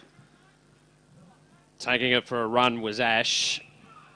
Hits up Smith, just attacking side of the wing. Ash kept running and will chip it into Butts. Half forward flank broadcast side. He wheels around on the right boot, but it's misjudged Low completely. percentage. Up in the second tier too. He had the breeze behind him there. They've been clearing it from 50, so probably should have went back and had a set shot there. And it's not like it was to any further advantage, given it No. was deep in the pocket. As we've lost the ball again. So the Dragons defender picks up the spare. And will get us back underway. Back pocket, broadcast side. High ball. Oh, with the fly from behind, unable to bring it in. Oh, he Eli claimed Smith. Well, he There's was the one sitting in front. That's the executive maintenance mark of the day. Bollinghurst was coming from behind with the fly, but Eli Smith, front and centre, took the mark. Kicks punched through for a minus score. Which means the Bushrangers finish the term 5-8-38, trailing the Sandringham Dragon 9-10-4 on the NG scoreboard. And the goal kickers for Sandringham, 5 to Ben King, and 1 each to Liam Stocker, Finn McGuinness, Jack Marnie and James Rendell. And then for the Bushies, 2 each to Hudson Garoni and Elijah Hollands, and 1 to Lachlan Ash. We'll take a break here on TAC Cup Radio and the live stream on taccup.com.au. Final term of the final elimination final up next. Technica is an Australian company that's been importing Italian-made and European-designed cooking appliances and white goods for almost 20 years. Technica appliances are a fusion of cutting-edge technology and contemporary design, providing a high level of style and sophistication to any kitchen. This is why so many leading architects, developers, interior designers and builders use Technica appliances, because like their customers, they want the very latest in innovation and quality. Technica, proud sponsor of the Northern Knights and TAC Cup Radio. Executive Maintenance has grown to be a preferred facility maintenance provider by maintaining excellence for over 25 years. A registered domestic and commercial building practitioner, Executive Maintenance provides facility maintenance for government, corporate, property and retail sectors. Whether it's a handyman for your corporate space or a fully qualified crew to manage your project, Executive Maintenance has the knowledge and expertise to provide a personal yet professional service. If you need assistance with your building maintenance needs, email admin@executivemaintenance.com.au. Executive Maintenance, a proud sponsor of TAC Cup Radio. Cowboys Cash and Carry have the largest range of clothing bargains in the northern suburbs for the whole family. Schoolwear and workwear has just arrived and is half the price you would expect to pay at major stores. A family-run business, Cowboys Cash and Carry has new stock daily and 15,000 square feet of bargains. Come and see what the northern suburbs are raving about. Mention this ad and get 10% off their already cheap prices. Cowboys Cash and Carry, 169 Settlement Road, Thomastown, open 7 days. Another year of TAC Cup football and your number one AFL draft site is back and bigger than ever. AdZ Media, powering AFL Draft Central, continues to revolutionise the way AFL draft content is reported. In 2018, the team has increased to more than 40 writers who will provide powerful and cutting-edge stories nationwide. With draft news, features and women's football coverage, AFL Draft Central is your one-stop shop for AFL draft content. Head to aflddraftcentral.com.au or stay up to date with us on Instagram, Facebook and Twitter. Check out at AFL Draft Central. Essendon captain Heppel settles, and he's done it! He's slotted through the match-winning goal. Roughhead flies high across the pack and takes a classic mark. Pendlebury's leading from the front, clocking up the possessions today, and young gun pup Cal Porter is looking good in his debut match. Gippsland Power generates footy legends, and NG is the power behind Gippsland Power. NG Hazelwood are proud to be helping tomorrow's future stars as major sponsor of Gippsland Power. Gippsland Power, the backyard playground of tomorrow's future stars. Go Power! Nixon Finance has been running in the Plenty Valley area of Greensborough for over 20 years. As your financial consultants and brokers, they specialise in all your equipment and vehicle finance needs. Home loans, business loans, commercial property loans. They deal with all the banks and get the right loan that suits your needs. Call Phil Smith during business hours on 9435 2600 or email nixonfinance@bigpond.com. On taccup.com.au, this is TAC Cup Radio.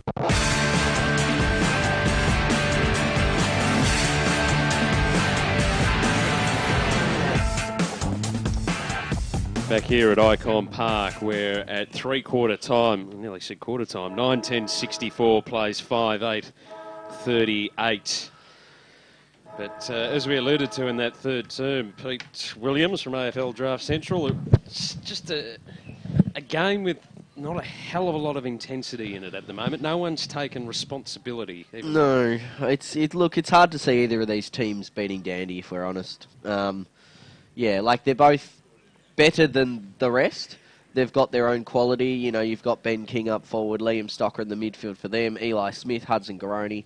But I just think Dandy and Oakley, as we saw today, have too much depth in the comp. And like Gippsland, though, is still a chance. They were pretty good yesterday. But, yeah, I just think this game is probably a battle of, obviously, who makes it through to the prelim. But, yeah, I just don't think they quite have it to take on Dandy. Some good individual efforts, especially from Sandringham at this point in time. Stocker's been good. Yep. Been terrific. I think Richards has played a good game down that back half Denborough. Of course, we mentioned Ben King is just marking everything at the moment. Jack Marnie liking his work. And Ryan Burns is getting involved a fair bit today as well, and Josh Worrell for the Bushies. It's hard to see as many good players, but Ash has been pretty solid. Garoni's played one of his better games for the month. Kicked 2 and missed a couple. And we've also had Boyd doing a good work down back. Irvine and Hollands with 2 goals has been pretty good up forward. Yeah, it's probably not the ideal game for the Bushies. They're always going to push hard, and you know they're not going to fade away. So hopefully they put in a bit of a contest. But it's hard on this kind of day when you're nearing the end and it's not the best weather. Yeah, it's 26 points, which is a fair mountain to climb because they're going to have to kick 5 more than the other team, and the other team has a man mountain at full forward. So, and just to think, a fortnight ago, they could have been the side that had the week off, had results Correct. gone their way, and they Yep. would have finished 4th in the competition. So you'd expect that this was going to be a close one, considering where they finished on the ladder. Well, they lost to the Northern Knights in that last round, didn't they? Final round, yep. So that would have gave them 4th That and would put have Sandy 5th. And Yeah. that was at home too. yeah, that was a pretty disappointing loss, I would say, for them. I think they were hoping like they could have got that, and they were in front at 3/4 time too. So that's sort of just, yeah, they'll be regretting that one. But at the end of the day, they were probably, in all fairness to Bendigo, they were never going to beat either of these two. So this was always going to be the clash. It was just whether you had the week off or you played Bendigo. So Yep. And Sandringham look a little bit better to the last time we saw them rick down at Trevor Barker Beach Oval. There's a bit more rhythm in their game today, which they couldn't get against the Dandenong Yeah, Sunrays. well, Dandy were far too good that day. But there's still quite a lot of class in this Sandringham lineup. So there's still more footy for them to play, you'd think, unless the Bushies can muster one last effort in this final term. It's not unassailable lead, but you'd just think they've got the advantage kicking with a slight breeze, the Sandy Dragons, and having this lead. They're being held a very long time in their huddle too, the Bushrangers. The Dragons are just about in position. The coaching staff are going to have a mad sprint back to the outer side where the coaches' boxes are. Leon Higgins giving them last-minute instructions. And he's still going.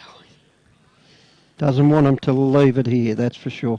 And they could easily do that. That's what he's probably trying to ensure, that they just don't leave it in this huddle and think that the season's over. yeah.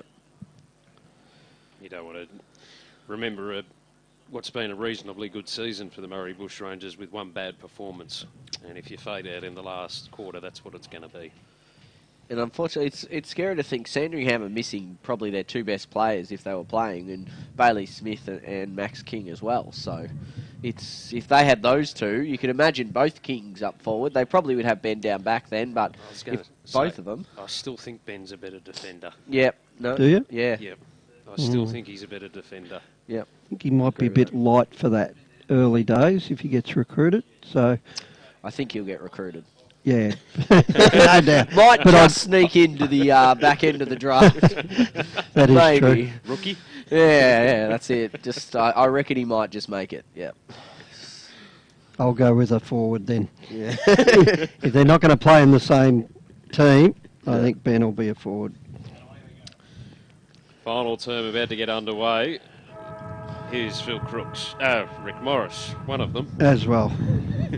Up they go, and Rendell with the tap out, but Bollinghouse follows up, or they went without it. Clark, kick forward by Owens of Sandringham. Irvine of the Bushies works it wide. He's got support through Adams, and he goes wide again. Chandler couldn't quite get it, and out of bounds it goes. Outer side of Icon Park, towards the city with the grey clouds and the buildings in the background. And a whole heap of dark clouds. I think we'll get through. Yeah. Ball thrown in towards the front. Marnie again. And a fresh air shot that time by Walker sees it out of bounds. Just as you mentioned the clouds, the sun comes back out. Melbourne. So we'll have a ball in the outer side, Bollinghouse v Rendell. No clear winner there. Tapped out the back. Sharked away by Smith, who got caught, and the kick didn't connect. So Stocker will get the free kick.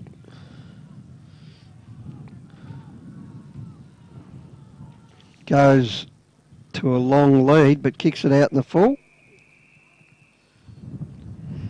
So this time it'll go with Fiore.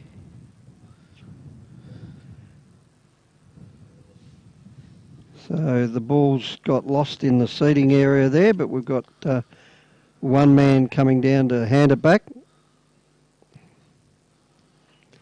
So Fiore at half back will bring it back in. Kicks long to a contest. Good use of the body, brings it to ground. Eli Smith with a hand over to Butts. Butts chips it inboard, and he's got Boyd running backwards. No. Just couldn't hang on to it. Had his own man coming towards him, but he butters up. They get it out, Sandy. Worrell gets on his left. That kick smothered, or handball smothered. They kick it now. Fiore backing back.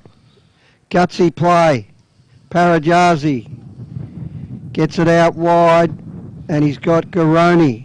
Hudson Garoni. Just at centre wing, outer side of the ground. Runs around. Kicks an up and under towards a big contest. They bring it to ground. Gets out. Loose ball favouring Sandringham, but Ash comes in, and we've got a shot on goal. A dribbler bouncing, comes back. Poster. And just offline for a behind. Gee, they could have done with that one, the Bushies. So come out with some intent, which is good.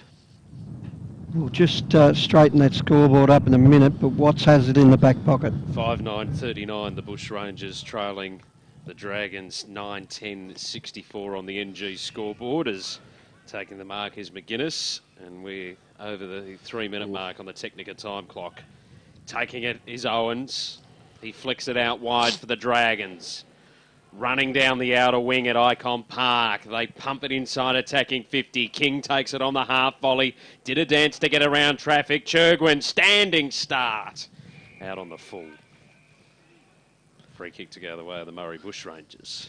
And what I'm seeing here is definitely the whole concern about the TAC Cup and key forwards, why they don't develop. Because Ben King's getting about 30, 40 metres in front of him, like just space to run and lead and do whatever he likes, where you're not going to get that at AFL level. So, as Walker had it momentarily, here's Churgwin again. A very short chip, and the umpires paid the mark. Get the tape measure out for Ralph Smith. Has it just outside attacking 50, city side of Icon Park. He pumps it long. Top of the square, Bushrangers getting back to rush it through for a minor score. 9-11-65 plays 5-9-39 NG scoreboard. Technica time clock over 4 minutes in the final term, approaching 5. Adams has it at half back for the Bushies. He goes on the left. Spears the pass and nicely called out that time. Boyd takes it. Boyd goes inside. It's thumped back into the centre square. Fraunfeld does well to grab it, but lost it. Oh, that's beautiful play there. A good fake that time by Richards. Gets it towards Ben King.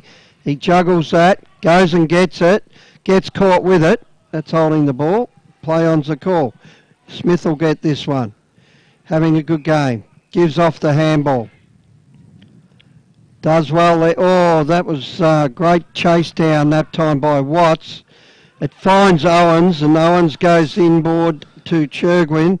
He's got a loose man if he hits him, but he missed it, and it'll be intercepted by Irvin, who turns it over, and now we've got McGuinness. Oh, 50. Oh. And was there an encroachment there?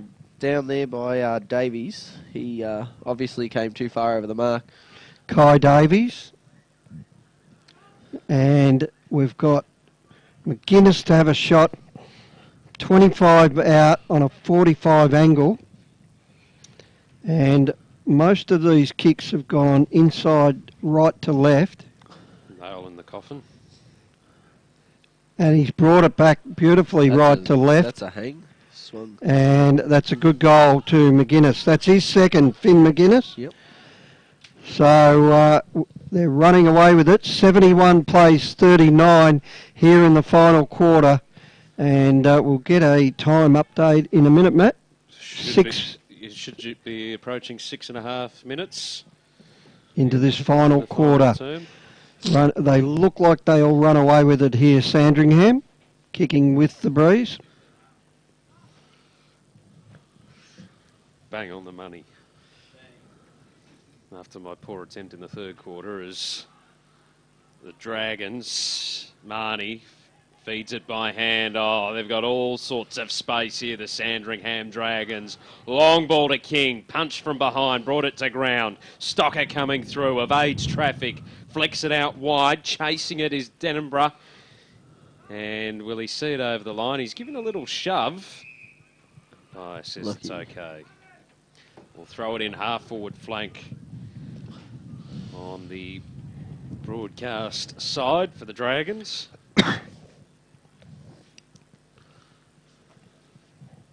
It's tossed back into play. It's coming out the back. Here's Adams. A little indecisive. Flick the handball over the top. Bushrangers trying to work their way out of trouble. Eventually ends up with Ash. Puts it towards the outer side. Juggling the mark is Hollands. Flicks it inboard. And they have a mark. Again, Ash, prominent for the Bushrangers in the second half. Puts it wide. And the Bushrangers will turn it over. Dragons with the intercept on the outer wing. In the hands of Jones, goes long, searching for Stamatis. Bounces out of play in front of him, and we will throw it in. 10-11-71 on the NG scoreboard. The Sandringham Dragons leading the Murray Bushrangers 5-9-39.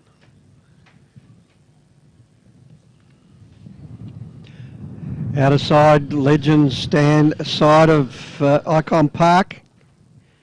They should be able to get it out of here this time through Bollinghouse, the Bushies, but that kick smothered. Did well. Further afield by Bradshaw, but he gets tied up. They've just got all the answers, Sandy. And inboard Forbes takes the mark, 60 out.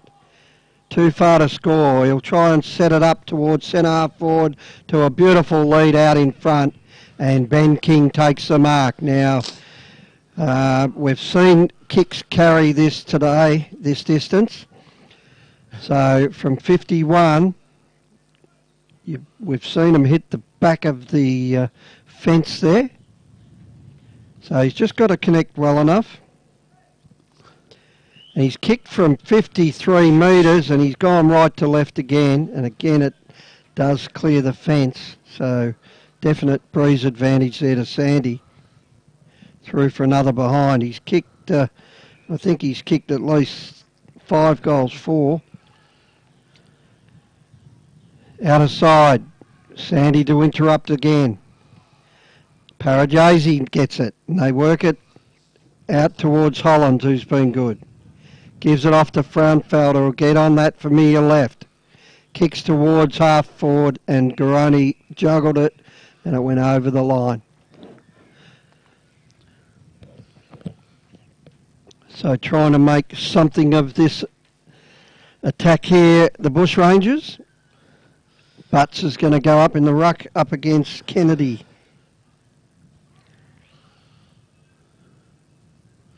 Kennedy slaps it over the back, but it allows Hollands in. They had it for a moment. Ash with the kick towards goal. Up they go, and too many Dragons.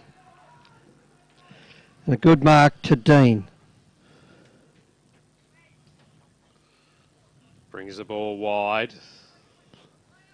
And it's almost seen over. Owens keeps it in play, chips it over the top. Mark taken by Ralph Smith. Oh, it's come off the side of the boot. That one. So free kick going the way of the Bushrangers. Irvine goes inboard in space. Clark will receive the 1-2. Pops a looping handball over the top. Holland's in all sorts of trouble. Ball spills free momentarily. Dragons with numbers. Can they escape? They can't. Applying the tackle was Walker. And the umpire circling says, give it to me, I'll ball it up. Like the attack there of Jimmy Boyer, who didn't shirk it, just went straight into the pack. So the umpire puts it into the air. Butts doing the ruck work, won it down. Quick kick away from Freundfeld. Goes inside 50, out the back. Garoni dribbling ball. Lucky. Through for a goal. I was going to say Jason Dunstall almost wouldn't have liked that one. Probably should have went the drop punt there. Yeah, well, that's it. He could have run a couple of steps, but he did all right. They practice that a lot, these boys. Yeah. So a handy goal for the Bushies. Probably a little bit too far behind, but they needed one just to give them a bit more confidence for the remaining part of this game. We'll just have a look at the scoreboard now. 10, 12, 66 to 6-9, 43, a 23-point margin. And we are 12 minutes into this final quarter. We've got a loose man here on his own, Hanrahan. He could have a picnic to get around and have a shot for goal. He connects pretty well, and it's through for an AFL Draft Central goal of the day. Good answer within a minute. And must have come off the bench there because he was on his own 50 metres in the clear, Hanrahan. I must say I haven't seen a lot of him today. I'm used to seeing a bit of him, but he did well there. That was a nice kick. You just got to kick it up into that breeze and it'll just take it towards that goal. So if there wasn't a sealer, that was. Gluing the coffins shut, perhaps. As the Bushrangers try and work it clear away from the contest. Ash brings it to the broadcast side. A looping handball over the top to Bradshaw. Just hoping handballs at the moment. Eventually ends up with Butts. He's kicked poor inside attacking 50 and the mark is taken by Watts. Gave the handball off quickly. Burke goes across the face of goal. And taking the mark out there was Ralph Smith. Brings the ball inboard to the Morrish medalist, Stocker.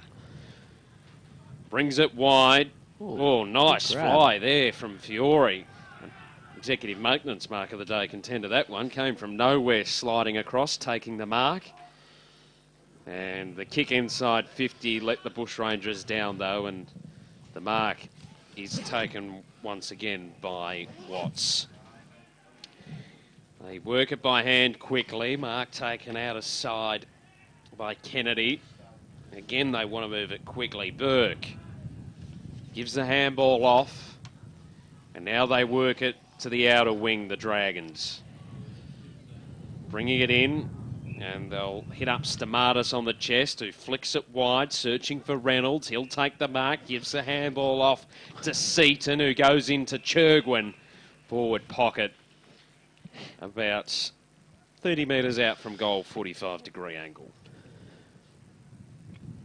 He's been pretty solid today, Churgwin. He's provided a sort of medium tall target forward and through midfield, so I think he's done his role. It's impressed me in the second half. Active forward of centre. Didn't really see him in the first half, did you? Didn't notice him at all. No, I didn't really. Didn't catch him. Yeah. As Churgwin comes in, and there's... He's not a good one. You pump someone up, that's what they deliver. Out on the full. Means the Dragons stay 11-12-78 on the NG scoreboard. 6-9-45, the Murray Bushrangers. We are 15 minutes into the final term on the Technica time clock. As Ball to the outer side, over the back. Owens gets it further afield. And a nice kick there from Worrell. Inside to Stamatis, who's going to have a shot from 53 metres. Back, it looked like he backs himself here to kick it up and let the breeze do the rest. We might just drop it on the ground and try and soccer it. Who knows? Coming in from 53 metres, and he gets a bit behind it, a little bit left, and through for a behind.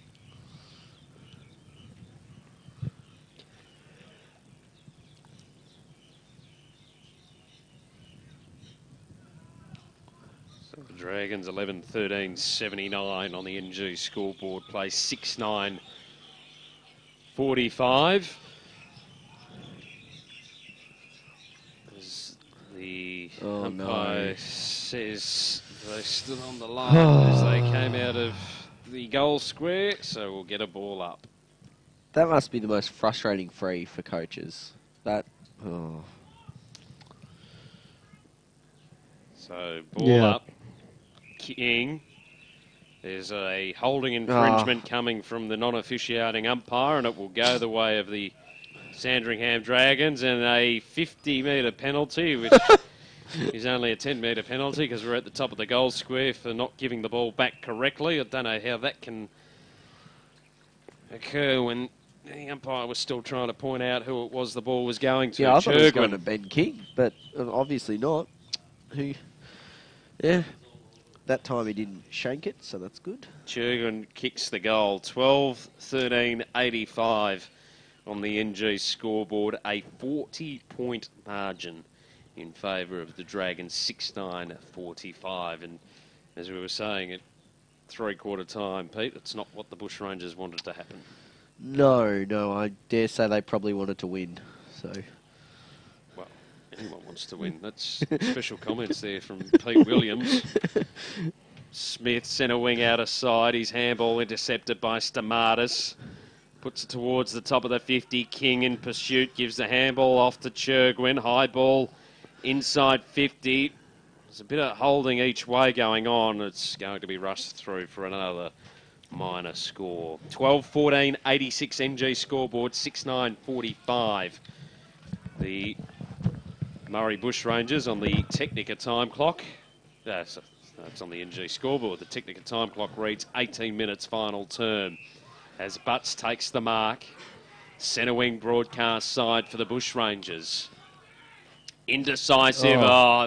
That just sums up the day for the Murray Bushrangers.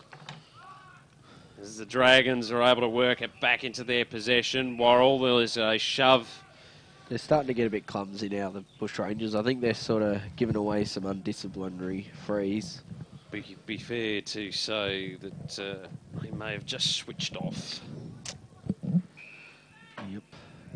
In the final term. As the ball goes over the boundary line and out of play.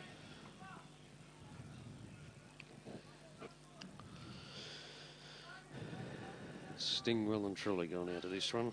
Looks like they're putting Stocker on ice.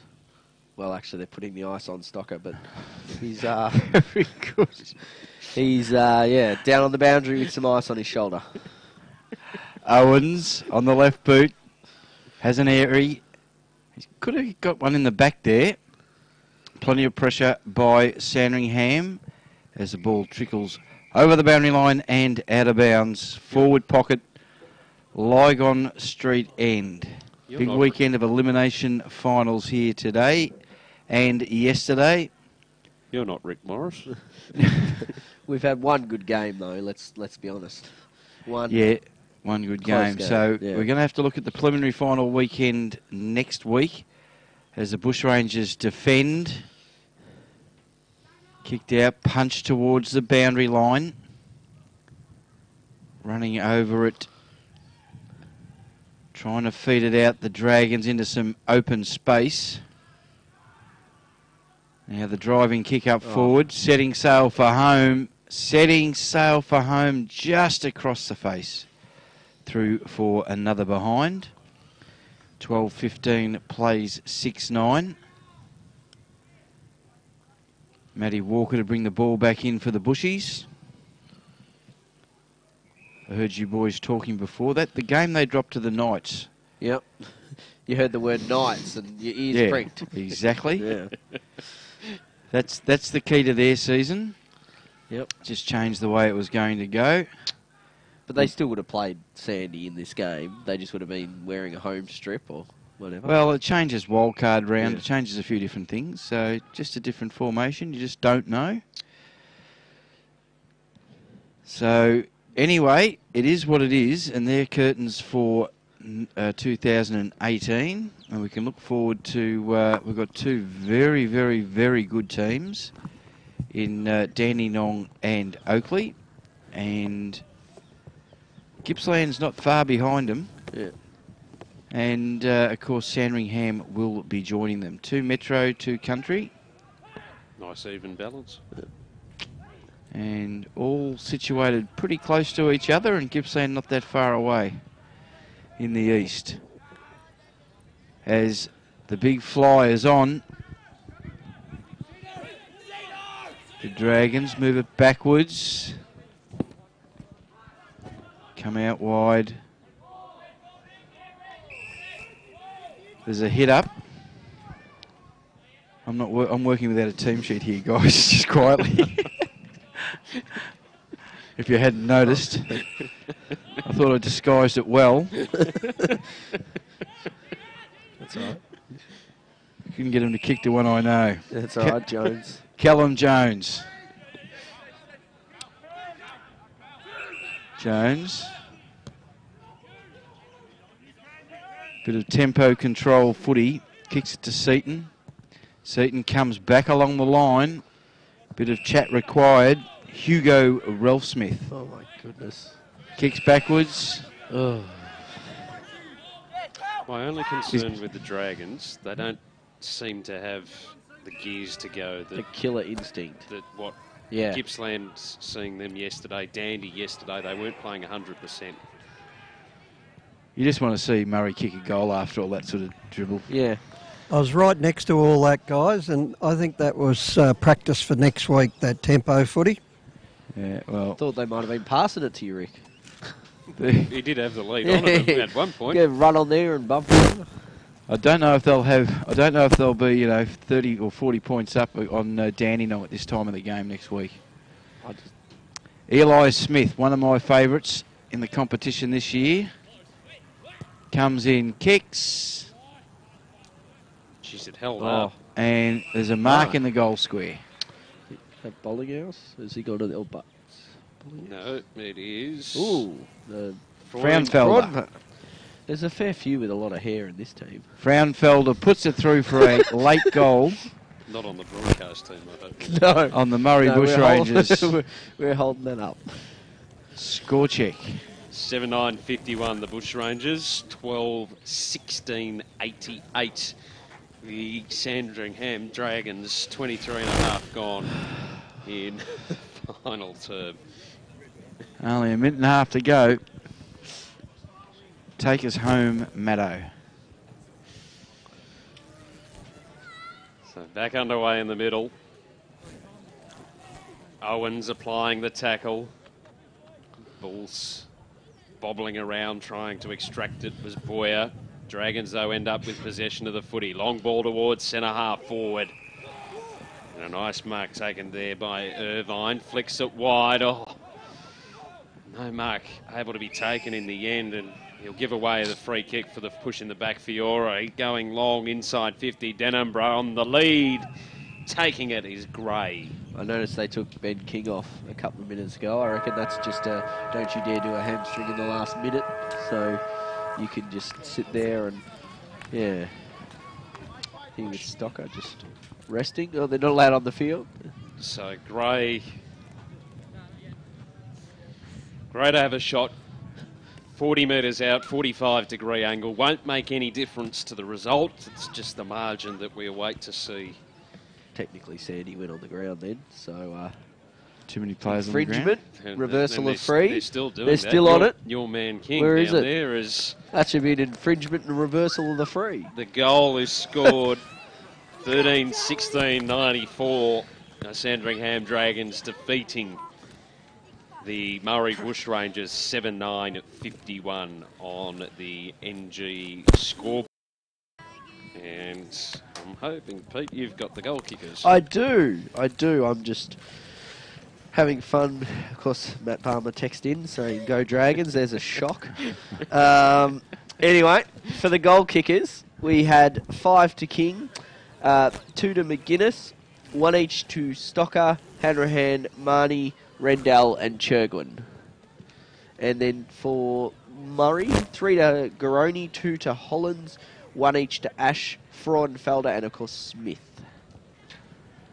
Rendell, he's Matt's son? Yes. He is, yep. So how's he going? Brisbane father-son. Brisbane father-son? Potential, yep. They like to. You think they'd take him? He might be a rookie. I don't know. He's in the mix at least. He got a state combine, so he's in the mix. I think he'll be in consideration. So what's after just while we wait for the interviews to happen? After Stephen Martin up there, where do Brisbane sit with Ruckman? Have they got? They have that Archie Smith still. I don't think Matt Eagles is tall enough. I think he's not a key position, but like it's mostly, I think it's just the two. They might have, some of their academy kids that have come through, they're the two main ones, Martin and Smith. So there's a spot there for him. Oh yeah, there's a spot there for him if they want him. So. All right, comprehensive winners right across the round. 200-point plus wins to Dandenong and Oakley. Solid, very solid wins to Gippsland and Sandringham. And they advance to my favourite day of the TAC Cup season, preliminary final day. The equivalent of Derby Day. Ben and Liam in a minute. I'll grab Ben first, mate. How are you, mate? All right, down on the ground for TAC Cup Radio, AFL Draft Central is Rick Morris, and he's speaking to Ben E. King. Yeah, I thought I'd grab the tallest player I could find, but fantastic win that, Ben. You'd be proud of the boys today. Yeah, definitely very proud of the boys. I mean, they put in a monster effort all over the ground. Everyone played their role, so really happy to get that first win out of the way. And it's an interesting week, isn't it? You've had the All-Australian, named All-Australian, also TAC Cup. How does it feel? Yeah, it feels really good. Yeah, obviously both really proud moments, and but yeah, this is just the main focus at the moment, playing good Dragons football and hopefully getting the boys over the line. And you haven't had the opportunity to play a lot for Sandy this year, but today you're running into the right sort of form with 6 goals. Well done. Yeah, thank you. I mean, yeah, playing at school most of the year, it is hard to transition back, but the boys have been really good in getting me back into playing Dragons football, so yeah, that helps a bit. And what do you got to do to beat Dandenong?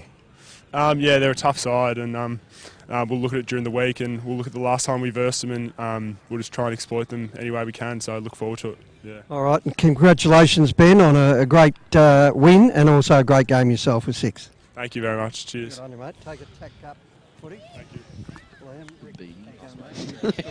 And now Rick speaking to the Morris medalist, Liam Stocker. Been a whirlwind week for you, Liam, winning a final, which is always a great achievement, but also the Morris medal. Well done. Thank you. Yeah, it's been, as you said, a bit of a whirlwind, but I think I'm more glad that we won today than winning the Morris. And you showed some good signs today that you're putting it together at the right time of the year. Yeah, I was really glad I didn't do too much inside work. I think Jack Denver and Jack Marnie helped me out a fair bit. They were pretty big today, so I was all over it if I got to go on the outside. But I mean, conversely, Eli Smith and Matt Walker sort of tore us up a little bit, so it was sort of my job to take care of those boys. And the defenders worked well. They, when it came down their end, they really held up well today. Yeah, their switch work was really good. Sort of Murray's switch work really hurt us, and we tried to hurt them on the same level. And look, you had a tough game against Andy a couple of weeks back. What can you change there? I think if we played more similar to the way we played today, with a bit more confidence, taking our kicks when they're there, rather than sitting back. Dandy's a pretty big opponent to come up against, having only lost 1 game this year. So, I mean, if we can find any way to exploit them at all, I think we'll use it. All right, congratulations on a great week yourself and a great win today. Thank you very much. Liam Stocker, boys. Good work, Rick. Take the hat, mate. Yep. Got the right equipment. He's got the beanie. Yeah, not a football. These beanies are starting to take off. I can hear they're getting a bit jealous, these guys in the background. That's the real reason they're playing well. They're like, I want They're that lifting, beanie. yep. Don't Everyone worry wants about that the win. beanie. They're like, I want that beanie. Do you reckon I'd be able to sell mine off then? For, Oh, handsome hang on. sum? They're very Starting popular, off the a black beanies, market, the are Tech we? Cup radio beanies. Oh, put it on eBay. They're going well. I think he's just given it to his father. He said, quick, mind that beanie. I'm worried someone's going to pinch it. Yeah. All right, executive maintenance mark of the day. Was it King down there? Mark of the day, Rick? That was late, wasn't it, Matt? That one late? Yeah, yes it was. So that goes to Ben E.